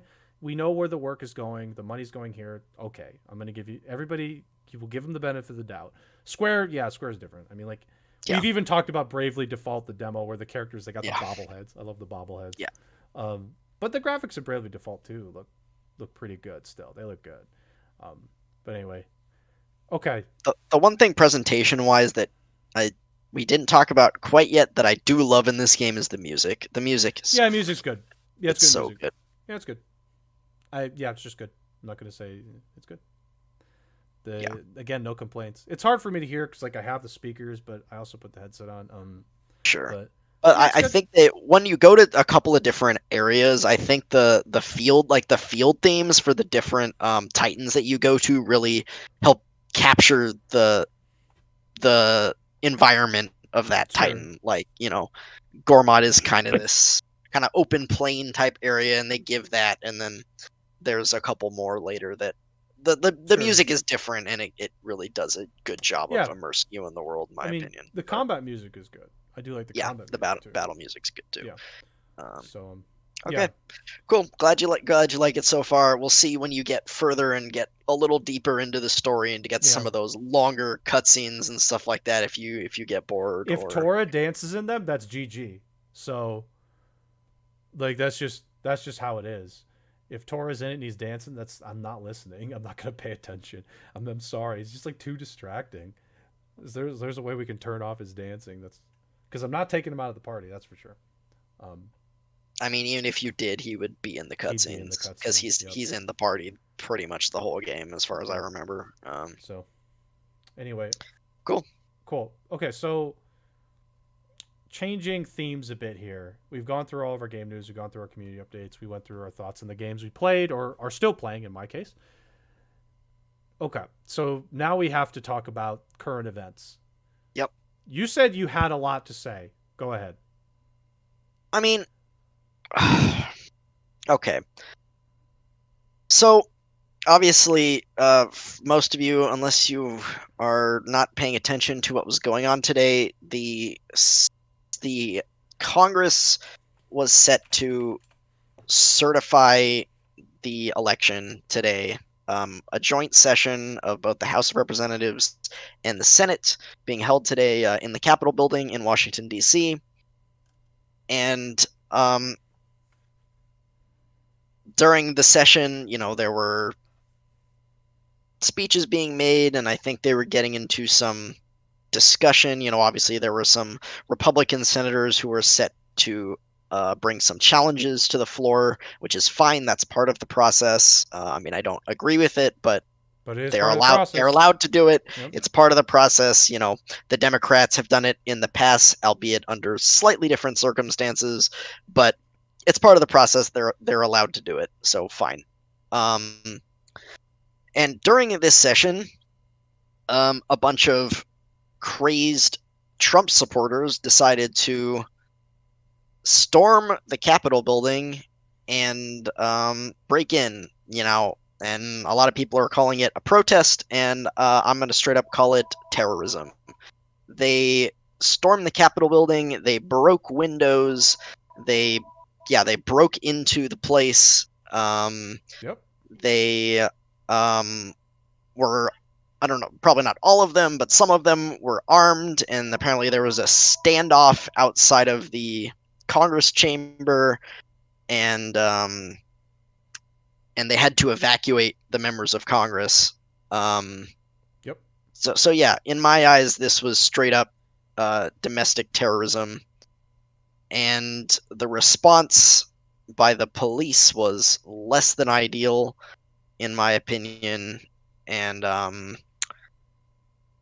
and I'm just gonna say that uh, the President Trump and the Republican Party incited this violence. He I guess he said don't be violent, but he's been spreading lies about the election, saying that it was stolen, that it was fraudulent, Mm-hmm. and that they should be in power, and etc. etc. And they did what they thought they should do based on that, was that, oh, if it was stolen, then we need to Fight for it, act with basically. violence and fight for it if it was stolen, Right. which it wasn't. This is false. Everything he says about this is false. And it's just insane. Like, the police, yeah, the police that were there did what they could. Though I saw some things online where, like, it looked like some of the police were like taking selfies with some of these people, and like they were literally opening the gates and the barricades and letting them in. Again, I wasn't there. I don't know how true it was, but I did see some stuff like that online. Mm-hmm. Can't always trust Twitter though, so I'm take it with a grain of salt. Um, and and yeah, this is just unacceptable. I mean, I would say today, even more than back in 2016, I'm just embarrassed to be an American. I'm just appalled that people would act this way. And these are the same people that were, you know, just um, They were hot. denounce Yeah. denouncing and being violent against the Black Lives Matter Right. protests over the summer, which for the most part were peaceful. There was some like looting, sure, there was some breaking into some stores and some looting that did occur. I mean, I don't agree with the people that did that. I don't think they should have done that. But they're trying to make a point, I suppose. Um, but for the most part, those were peaceful protests, and they were met by the police with tear gas and rubber bullets, full riot gear. And in this case, the police were completely underarmed and undermanned to people who actually had guns and were being violent. I don't understand. It's just, I'm sorry, the racism to me and it's just clear as day. Mm-hmm. It's insanity. Like, this is a problem, and this needs to stop. The hypocrisy is just asinine. Mm-hmm. It's it was funny because there I was watching a couple of the live streams on YouTube of it, and you could hear the protesters. They're talking to the news people. They're of course saying like you're fake news, blah blah blah. But some of them, first of all, there were a couple of quotes that I really, I'm not going to say I enjoyed them, but it was just like you kind of have to chuckle. One of them was like everybody needs to evolve and join like the cause. I'm like, that's not evolution. That's like de-evolution in my mind. You're not evolving if you're doing these kinds of things. Too, um, it was also funny because one of the people that came on was talking about just like certain injustices and feeling like they're targeted. Okay. So like they felt like they were like, oh, it feels like we have a target on our belt, blah, blah, blah. Not exact words, but I'm gonna paraphrase it that way. I'm just gonna point something out. This person clearly has their head in just like in the sand, just buried in the sand. Imagine walking outside. Imagine actually this. I'm gonna imagine this because I know this story occurred. I know this from family and you know family friends have this. When you're and I'm from Minnesota. So basically we had in our school, my private school was very not diverse, not very diverse at all. So we had a lot of families there that were just normal white families. It's Midwest Minnesota, so it's predominantly an area that is Caucasian. But some of the kids at our school were not obviously white, but they like and they weren't, not everybody was like African American or anything, but certain families, like family friends who were African American, they would talk about stories of, oh yeah, I had to have a conversation with my kids about what to do when the police stopped you. Can you imagine your parents when you're like 10 years old sitting you down at the table and saying, okay, so what happens when police stop you is this, this, and this. You have to do this, this, and this. I've never had a conversation like that with my family specifically. Or I have don't I? I don't know if anybody's ever had a conversation, but this family friend who is in fact African American in Minnesota, I knew the story just because it's a conversation my dad's had too with, you know, with just generally speaking, this stuff happens. Here's another scenario. I think I've talked about this before. My dad once went to the train station here in California. He went to the train station, I don't know where, probably going to work or something, because he can take the train and it's easy access to work. Officer stopped him, said, "Where's your passport?" You ever been asked that before? No, I don't think anybody here has ever been asked that. You want to know why? Because you're white. I mean, my dad is like, you've seen him. He's brown. Yeah, He's brown. He looks just like he's a mixture of Native American and Mexican. He's yeah. I mean, brown. he Like, looks he Latino. looks Latino. Yeah. He's brown. He looks brown. And this police officer just walks up and is like, "Where's your passport?" And my dad, the response is like, "Do you carry your passport?" So imagine this person coming on the news feed and saying like, "I'm a Trump supporter. I've got a target on my back." My friends, you don't know what it's like to have a target on your back. You've No. never sat down and Yeah. had that conversation had with you. You've never had somebody ask where your passport is or if you're an illegal because you are white. You are Caucasian, so they don't assume that.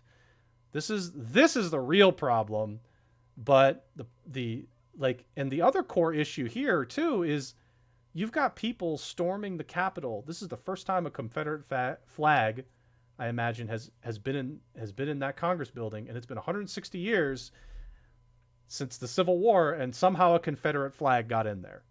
Like, like these are things that people are going to look back maybe 20 to 30, 20, 30, 50, 100 years from now, and they're going to go, "Wow, How did this happen? How what did we is get there?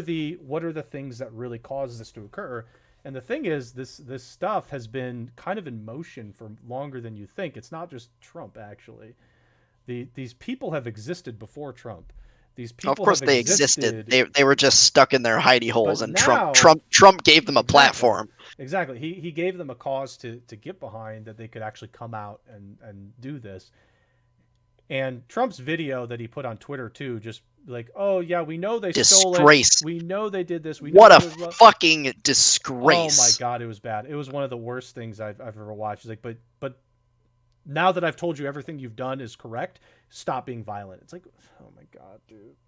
It's it's really bad. So I don't know. Like I don't want this to feel like I'm shaming you for being who you are, but I want you to understand that if you're a person that's at that protest too and is just like, "Oh, we have a target on our back. We've been fooled and stuff."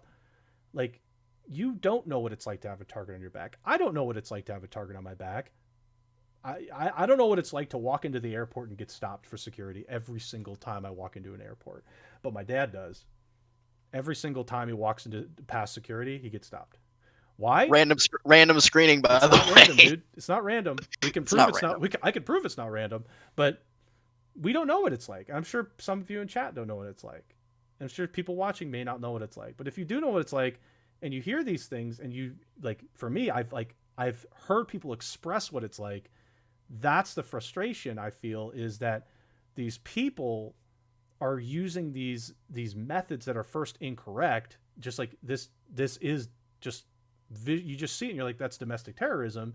You're storming a political building for your own like deranged cause, I would say, and you're acting like you have a target on your back, but you don't have a target on your back.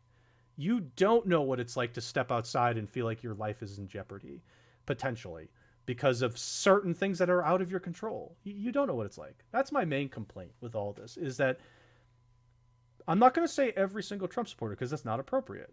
Not everybody is like this on either side. But if you're somebody who feels like you're being treated differently or unfairly, recognize that there are other people also that feel that way for you, and your best course of action is to be respectful and to be kind, and understand that, these people that have these differences from you and that are suffering, your job is to to make sure that you take action in whatever way you feel is most appropriate for you. So, but don't always immediately jump to violence. Violence will not solve every problem. Some people may argue it solves problems, and it might, but not in the way that you expect. And this is everything that's happening today with the people, breaking into the Congress building and things like that. Is these are not good people, and I do want to be fair also to, because I don't necessarily know if I consider myself fully liberal, but I also want to be fair. Not every Republican is like the person that did this Oh, to the Congress absolutely not. building, This is and this it's is a not fair to group them of too. extremists for sure and who did and I this. want to make sure that we're also not immediately jumping and saying, "Oh, you're Republican, you must be this." It's like that's not always true No, too. So that's not true. let's also be fair there too. But all the people that were a part of that doing But that at the Congress building, it's wrong, all wrong. you also have to realize, though, at least in my eyes, if you voted for Donald Trump, you voted for this. You didn't necessarily do this, but you had to know that this was a possibility. Like, this has been building for 4+ years. And especially over the last couple of months, where everything Donald Trump says is about the election, that everything is lies and fraud, etc., etc. I mean, what did you think was going to happen? And for the people, the Republican congressmen who have backed Trump up to this point, and I feel like this is a crossroads for the Republican Party, especially.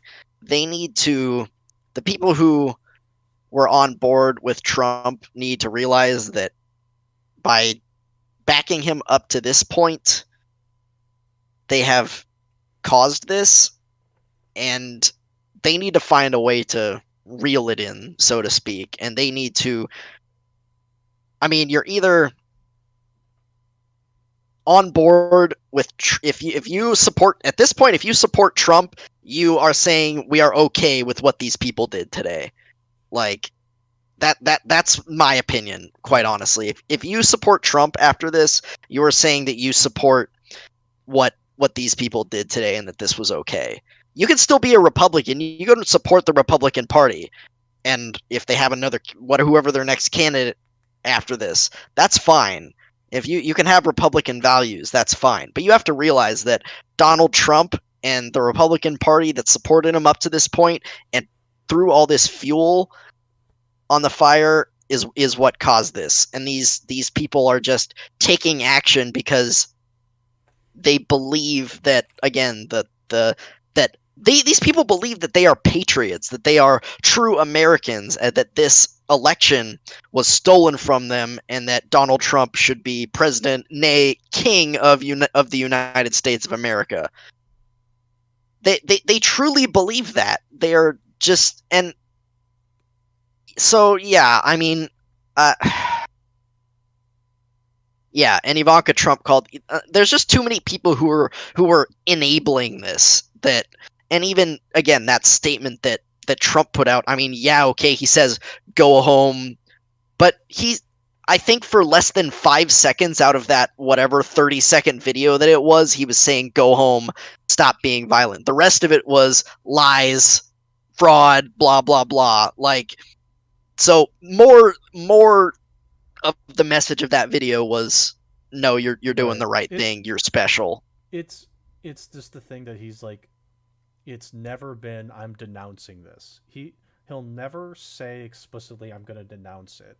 It's like in the debate when they asked him, "Do you denounce, you know, white supremacy, all that?" And he just never said it. It's like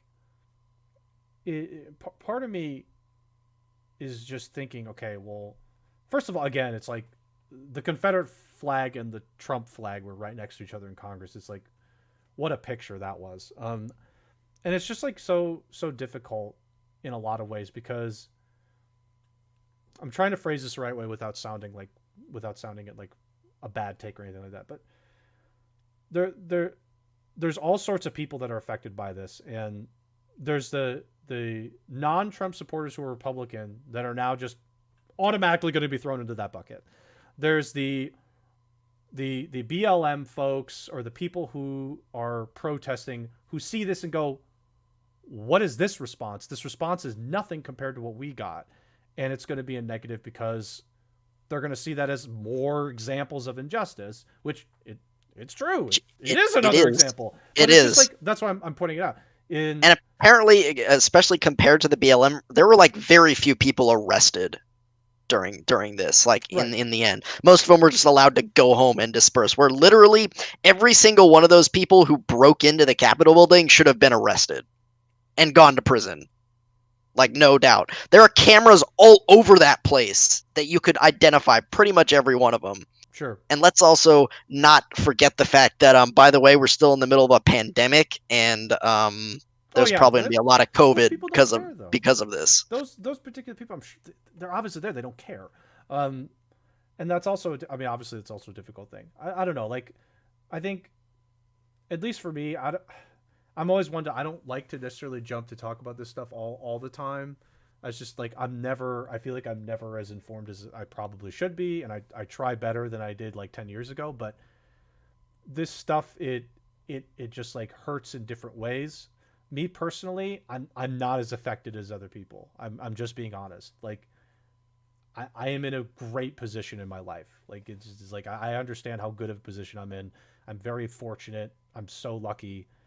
But the people that aren't fortunate, that have to deal with this shit all the time, that are like seeing different things, like verdicts on like the Breonna Taylor stuff, verdict like seeing these like people go do their thing and break into Congress and like hardly get a response, and they see these things, and like that's the stuff that I find really heartbreaking, is that all this stuff together, it just the message I'm seeing is, you know what, you to the just like the message I'm seeing is like we're never doing enough, and it's like that's something that I think could always be the case, but you're just like it's always a feeling of, man, we could be doing so much to to make this place a place you could actually be proud of to call home, and you're just like constantly looking towards our leaders and things like that, and it's never enough. And our highest leader at the moment, our president, is like really fueling the flames, and to me that's like the toughest part, is like we should, the efforts that these people give should be more in line with trying to get everybody to feel like this is a place where everybody truly is equal, and we never do enough to really make that a reality. It never is enough. And this is like this stuff has been around for more than just now. This stuff has been around for, I mean, since the history of this country, since we began as a country, and it's just it's burnt. You know, the water's boiling again just because certain events have caused it to be so. Like we fanned the flames of this, and the toughest thing for me is all the people that the true victims of this. I don't know. I can't imagine being in their shoes right now. This is like it's tough. It's just like I don't ever want to imagine that feeling. Yeah, no, same. I mean, I'm with you. This doesn't really affect me directly either. Yeah, I'm very fortunate. Um, and yeah, I've never experienced any of the injustices that many people do, and probably won't. But yeah, no. I mean, again, this is,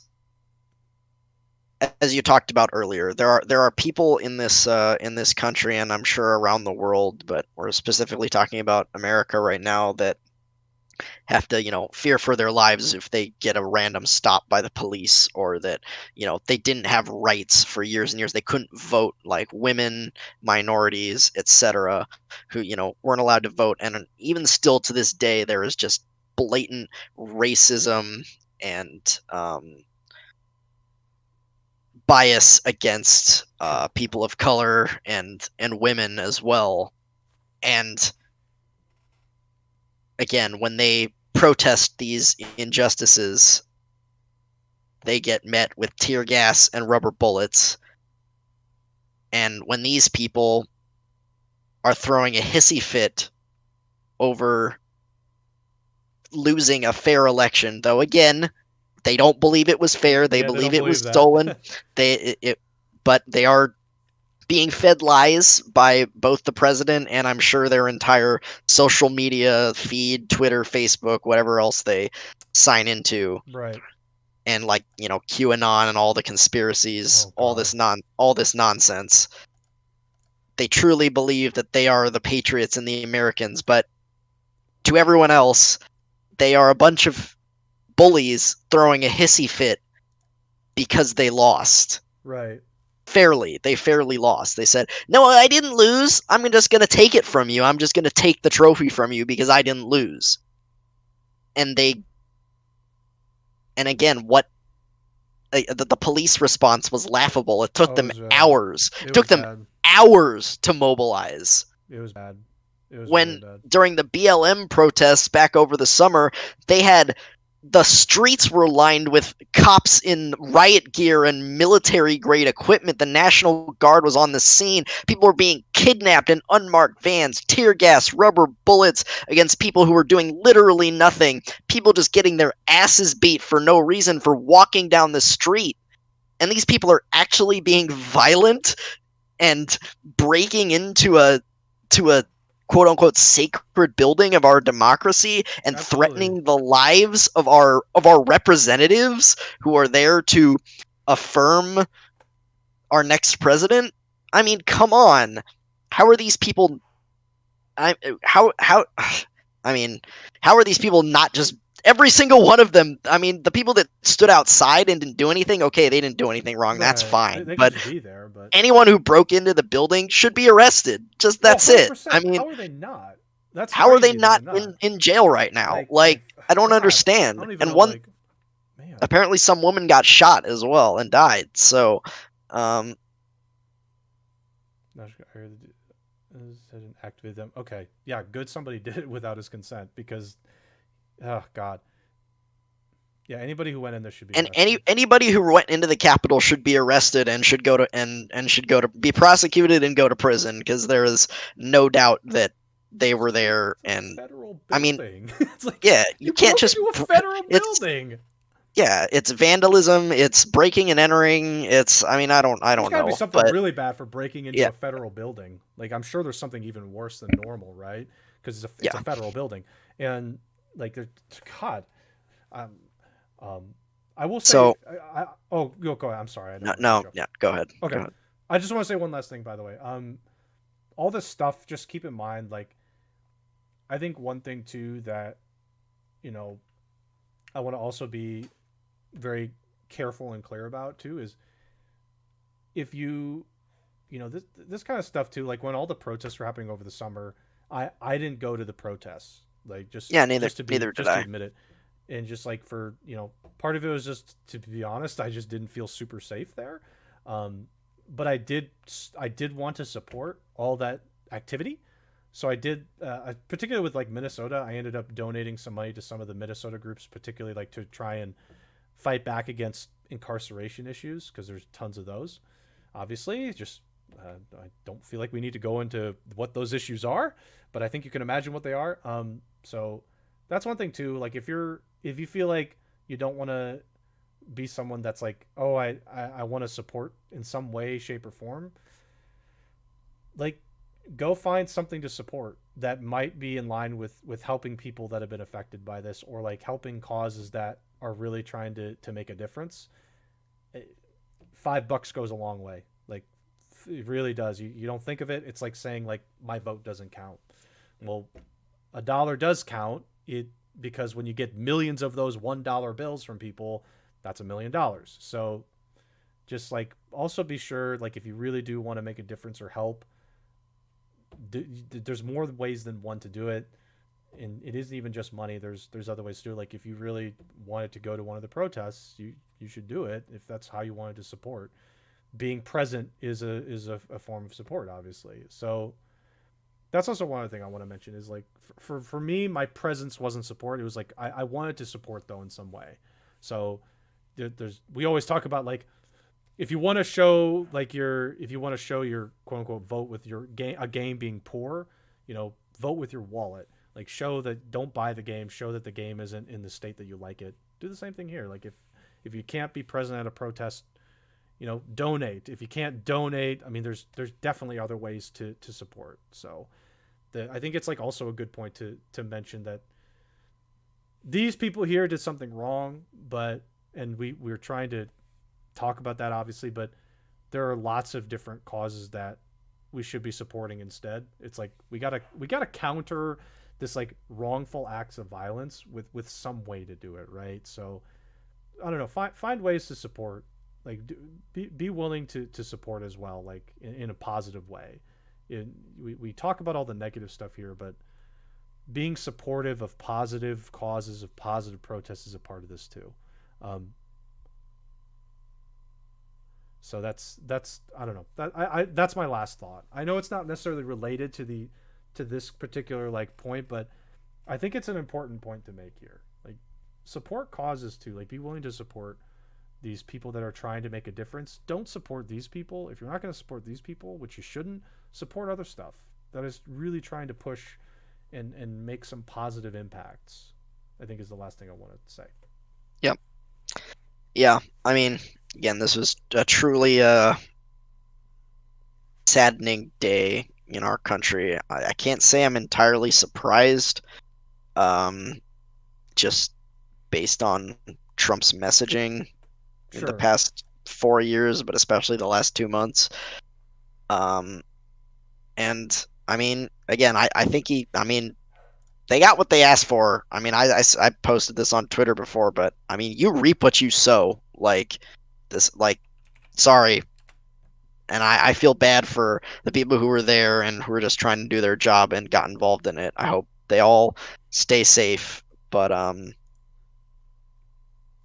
yeah, I mean, they've played into this, and we'll see. I mean, on a more positive note, um, both the Georgia races seem to have gone to the Democrats. Therefore, the Democrats will control the Senate once Biden is inaugurated as president, and maybe maybe they'll get something done. I'm not super hopeful because I mean, to be honest, Biden is not really that progressive of a guy. He's Yeah, pretty centrist at yeah, best.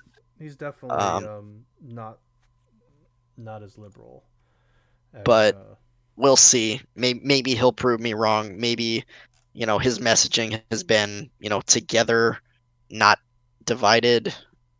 Um, and I mean, I guess I can agree with that for the most part. But to be honest, with these people in this mob, I don't want to be together with them. I want them to go away. I right. don't want to see them ever again. I wish It's they would all just go to prison or move somewhere else or secede from the union or whatever. yeah. If they want to go have their confederacy, go for it, man. Just get the hell out. I'm sorry. I just have no sympathy for people like that. It's pretty bad. Yeah. I can forgive a lot of things, but this is just nonsense. It's ridiculous. Is just like complete outward disrespect, hatred, just a, and just like unawareness. Again, it's just unawareness. Like Yeah, you're they're just not they're that just they're you yeah you're not that bad off. You guys, yeah they're like, oh, we're suffering, we're targeted. Like, oh, fuck off. You're not targeted at yeah all. yeah. You're you're gonna be They act fine. like they're so oppressed. They're so oppressed. Oh my goodness, you lost an election. Holy moly, you're so It's oppressed. like, come Your on, lives are you're so not horrible. you're not oppressed. Like, oh no, your taxes like went up. Oh no. It's like, come on, you didn't get stopped at a traffic light and get shot because just like stop. Like, come on. Give me a break. Like it's just like that kind of stuff that it really does bother me. Like we can complain about things. That's not what I'm trying to say. Like, don't complain about anything, but at the same time, if you're gonna like if you're gonna try and play the like I'm the ultimate victim card, You're not. Jesus Christ, you're really not. And it's just like that's the worst part of all this. Like you guys are actually gonna be Yeah fine. It's just you yeah. wanna play this ultimate victim card, and it's just like incredibly silly and horrible Again, in this case. the hypocrisy and irony of these Oh, it's what happened today is just it's through so the bad. roof. It's It's so bad. insanity. And I just like Yeah. that's what's partly obviously the part of the whole issue, but I don't know, it's a lot. Like it is good that we're talking about it, of course, because you got to talk about this stuff. Like how do you hold this back? Like, this is just it's incredible. I think like I just saw something on Twitter about this, but I'm fairly certain for what it's worth for 2 cents like some of the I don't know if like because when some of the protests were happening at first and when certain actions were happening over the summer, some of these sports teams ended up like actually just like forfeiting games, I want to say. And that stuff like I just want to say like that kind of stuff there is some meaning behind it through all this stuff. Like so I wish with stuff like this today, I kind of wish more like, and the reason why I like sports teams it matters is because they obviously have like a big audience. I just wish people Yep. with big audiences would like do Yeah. Take a more things stand. like that, obviously, and just say, look, this is terrible and the response is horrible. So I'm just I gonna mean, try and bring light to it and say like, in their case, I like mean, forfeit the game. But I'll say it's far too late, but Twitter did say to Trump that he was going to be required to take down like 3 of the tweets he posted or something, mm-hmm. and that if he didn't, his account would be like banned or something. Again, it's something. His account should be banned I once mean, he. his account should have been banned months Oh, it ago, should have been banned completely. but if not years ago, because the amount of ridiculous nonsense he posts on his account while being the president of the United States is just, I don't know. Again, I hope he probably won't because he probably won't because he's the president and there's a lot of people who like him, but Mm. I really hope he gets his just desserts at the end of all this. I Oh, don't think he absolutely. will. I think our government is way too corrupt for him to get what he deserves, which is to go to prison for the rest of his life.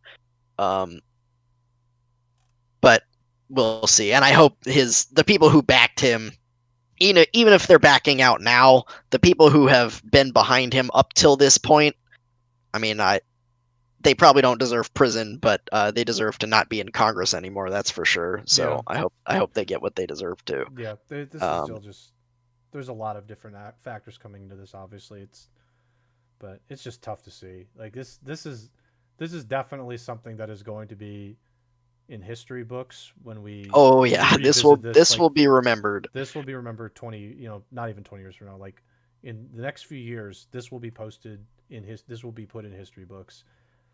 Like this, and I think like the gravity of this too is definitely going to be missed at some point. But this is like I don't even recall I don't recall any incident where something like this has happened in our obviously lifetime, but I don't recall this happening. Like when did this happen in U.S. history where like just like well, we're just gonna say I'll say protesters, but they're not protesters at this point. Um, like some like stormed a DC federal like in this case the Capitol built like the Capitol buildings and just like broke through and I mean like almost took control like really like almost took control of it. That's like I've never heard like has like remotely seen this happen or Yeah, like no, read about this in our history and in my opinion, this is the most significant event in American history since 9/11, this is oh basically. yeah this is really like this is incredible. I guess maybe you could say like Obama becoming president, first black president was pretty big, but you know, This is really I yeah mean, and yeah, this is since British did. That's right. So yeah, the British. Yeah. So it's been like like hundreds of 300 years. years. Yeah, 300 years. And like again, Or this no, is sorry, it was in the War of like 1812, like so it was like 200 years a ago. Sorry, Confederate flag was the Capitol in building. that Capitol building. Are you kidding me? Like I mean, yeah, 160 years. these people like these people. again, they're terrorists and they are traitors. Like I think they should be charged with freaking treason, but I don't think you can go that far. I don't think I it, don't, it would quite but stand that. still, But it's just unbelievable that the this is no response doubt wasn't worse. domestic terrorism. It's unbelievable the response wasn't Oh, like I again, swifter. I Actually, don't know how they didn't just immediately start tear gassing and rubber bullets as soon as they started bashing through the barricades. It's like, no, no, no, you back off. This isn't happening. no, yeah, it's the Capitol building. Like what? This isn't like again. I don't want to like discredit like anybody's small business, but like it's not a small business. Yeah, This it's is the not a it's Gap the or a fucking Target Capitol building. or It's not a yeah. Target. This is a federal building, and it's one of the most significant federal buildings in our country. And people were inside it doing their job. In again those cases of rioting and looting in the over the summer, those stores were closed. There was nobody in there. Like Completely closed doors. There were people working. They were meeting. There was a meeting there happening regarding the election. Like that's unbelievable to me. That's the unbelievable part. It wasn't an empty building. So obviously, like this event has a lot of weight to it. If you're someone that doesn't think it does, like just really reflect on this. Like this hasn't happened since the British did it. Thank you, Tricourge, by the way, for pulling that fact out for me. Like a Confederate flag was in that building, and it hadn't been at that building since like even in the Civil War. It wasn't in that building. A Confederate flag got there after the Civil War ended and all that. Like that's also significant. And somehow people like broke into that building. Like how easy was it for them to do that? Think about how incredibly easy that was. Like I don't it's not the White House obviously, but like imagine if that was the White House, how easy it was to get in there and nobody stopped them and was like, "Oh, they're in." They like got into offices of some of the congressional members and they like had access to those offices. Are you kidding me? Think of the potential confidential information in those offices that they could have just snagged and ran with. That's insanity to me. Oh, of course, if that was the White House, it really would have been like obviously that response would have been different. But that's the thing. Like that building has so much history and information in it that we're not privy to see. And they got in, they had access to it. I'm sure they were too stupid to know what to do with it. But think about that. That kind of access, like they just freely got to, like they essentially waltzed in, got to go in things. Yeah, somebody got into Nancy Pelosi's office and had their feet on the desk. And like, and left a note for her like we will not be stopped or something along it's just those lines. I don't like, remember I'm just exactly. gonna be honest, like, buddy, like, it's like that's the crazy part to me. It's like these people were just like allowed to get in there so easily. It's insanity to me. Nobody was able to stop them. At a point Yep. where Congress was they were in session because they were talking about the electoral votes. They were talking about that stuff. They were talking about the elections, and they just like, oh yeah, they're just waltzing in. Were they allowed to come in? No, they just came in. That's that is the weight of this. Is that it was that easy, and people did it. That is the weight of this Yep. more than anything too, but among other things. I mean, so I don't Yeah. know. No. But yeah, truly scary and sad day. I hope. I hope. I heard a news commentator say this. I hope this is the end of something. This is the quote unquote last hurrah for the Trump gang, and it's not. I hope it's the end and not the beginning. Because if Right, it's the beginning, man, we are in for some we're in rough for a lot of bad times. stuff. Like this, Yeah. that's bad if that's the beginning. This is a hopeful ending to that nonsense. And this is This the reason, by the way, that 4 years ago, when all the when Trump was elected, all the tweets, people wanting to move to another country and people saying, they cried because he was elected. Yeah, this is the reason because we knew something like this I was possible. I distinctly remember you tweeted something and somebody responded calling you a pussy, and I was like, Yeah, no. I tweeted something on the day Trump was elected, like, you know, America's officially the stupidest country on the planet for electing Trump. It was something along it was those something lines, like that, yeah. and I received not that many, but a few tweets. But one was like, "Cry more, pussy," or something like that, and I was like, "All right, It's like, all cool." right, dude, go back. Why don't you go back to school? It's like, isn't it a school night for you? Like, what are you? Yeah, It's like, come on, dude. It's like, cry more. It's like, okay. yeah. Twitter's a weird place, but So yeah, again, I hope this is the end and not the beginning. yeah, So certainly. we'll see. Congress is going to reconvene. I don't know if it's going to be tomorrow or Friday or some other day, but Joe Biden is going to be the next president in 2 weeks, and these people need to get it through their thick skulls. And if they don't, and they pull something like this again, I sure hope that the police force is a little more forceful Mm-hmm. that Yeah, time. And I man, did. Yeah, the security at inauguration in 2 weeks better be through the roof, because man, I would not put it past them to do an they'll do it again. assassination and or something like that, or like an assassination attempt. Like They'll do the something. security better be insane, because these people are the real dangerous ones. Oh, they're domestic terrorists. It is domestic terrorism. We just watched it, and it's like incredible that people aren't like talking about more. And the oh my god, certain people like Tucker Carlson just being an idiot about this, just like, oh god. Um, so yes, hopefully when that happens, things will be better. But I did notice also they were back in session. Yeah, they did go back in session. Okay, well that's Um, good. yeah, they did actually get to go back in session and things, I guess, cleared out. Um, but Yeah. yeah, this is just bad. This was a bad day. It's a bad day. And if any of those GOP Republican congressmen are still backing Trump after this, just get out. Of course they Just are. stop. They're Just stop. some of them are like Ted Cruz. Of course he Yeah, is. that guy's a scumbag. He's an oh my god. He is Man, a but scumbag. even Mitch McConnell today, right before this started, he said like he basically said it's over, like stop, we lost.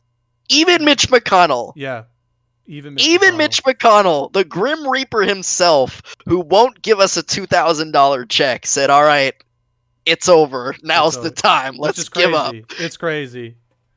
Um. Anyway, anything else? No, I think I've Okay. vented. I've No, vented you're enough good. on this. We Whew. vented a good long time. I think and we got to say all our pieces. Again, I just again want to stress like if people should be you guys like this is a bad day obviously, but you know, let's all just make sure that we're also being supportive of causes that really do actually matter. Yep, so for sure. so just keep that in mind too. Speaking of things that matter, by the way, we matter. You should follow us on Twitter and on YouTube. You should subscribe to us. You should also like our videos. We would appreciate that. Very much so, actually. And you should consider checking out the alerts that I talked about earlier in the stream regarding Twitch. I realized it was a weird segue to promote our stream, a nice transition, concerning all the heavy stuff we just talked about, but I'm doing it anyway. So please, please, please consider doing all this stuff, and check out our Discord too. Make sure that you're in the Discord. We'll be figuring out the movie night stuff and that new movie role. But yeah, thank you guys for coming by. Spoon, any last comments and such? Um, no, I think I'm good. I'm probably gonna be streaming later tonight after dinner. I'm trying to get back into 2FM I saw that last ran, night. I wish I ran, could have stopped by. Wish I could have stopped by. randomizer a little bit. I may do another one tonight. Um, I could do it on this channel if you want, I don't. though. I don't. I don't. You have powers to do whatever you want. True. All right. Well, Do I'll whatever. decide. I'll decide. I could do it on this channel or do it on mine. It doesn't really matter. Um, But yeah, people check cool. that out. Spoon's getting back Yep. into running. That's some good stuff. I Hopefully, we'll mean, get to hear more about Chicken Little. Chicken Little would be nice. The whistle. Chicken Little needs to whistle. Just let's dude, pray. I'm so happy when I get Chicken Little and Randomizer. He's great. So, but yeah, seriously, you can stream here. You can stream it. You can stream on yours. It doesn't matter. Um, but yeah, thanks everybody for watching. Like I said, we had some heavy stuff at the end there, but just be aware and try and be I think I want to say sympathetic to causes and be willing to support them if you really believe in them. And just be sure to support us as well and share with your friends or family or something like this what you should eat for dinner. You guys get ramen where you're at? Get some ramen. Get ramen. I have a hunger for ramen that I'm going to get tomorrow. That is what you should eat. Ramen. And if you can't get ramen, I have no idea. But anyway, we'll see you guys. Um, have a good rest of your night. Yep. And if Spoon does a stream tonight, hopefully I'll see y'all tomorrow. Xenoblade is happening. Xenoblade again tomorrow. Let's go, baby. Yep. Thanks Have a everyone. good night, everybody.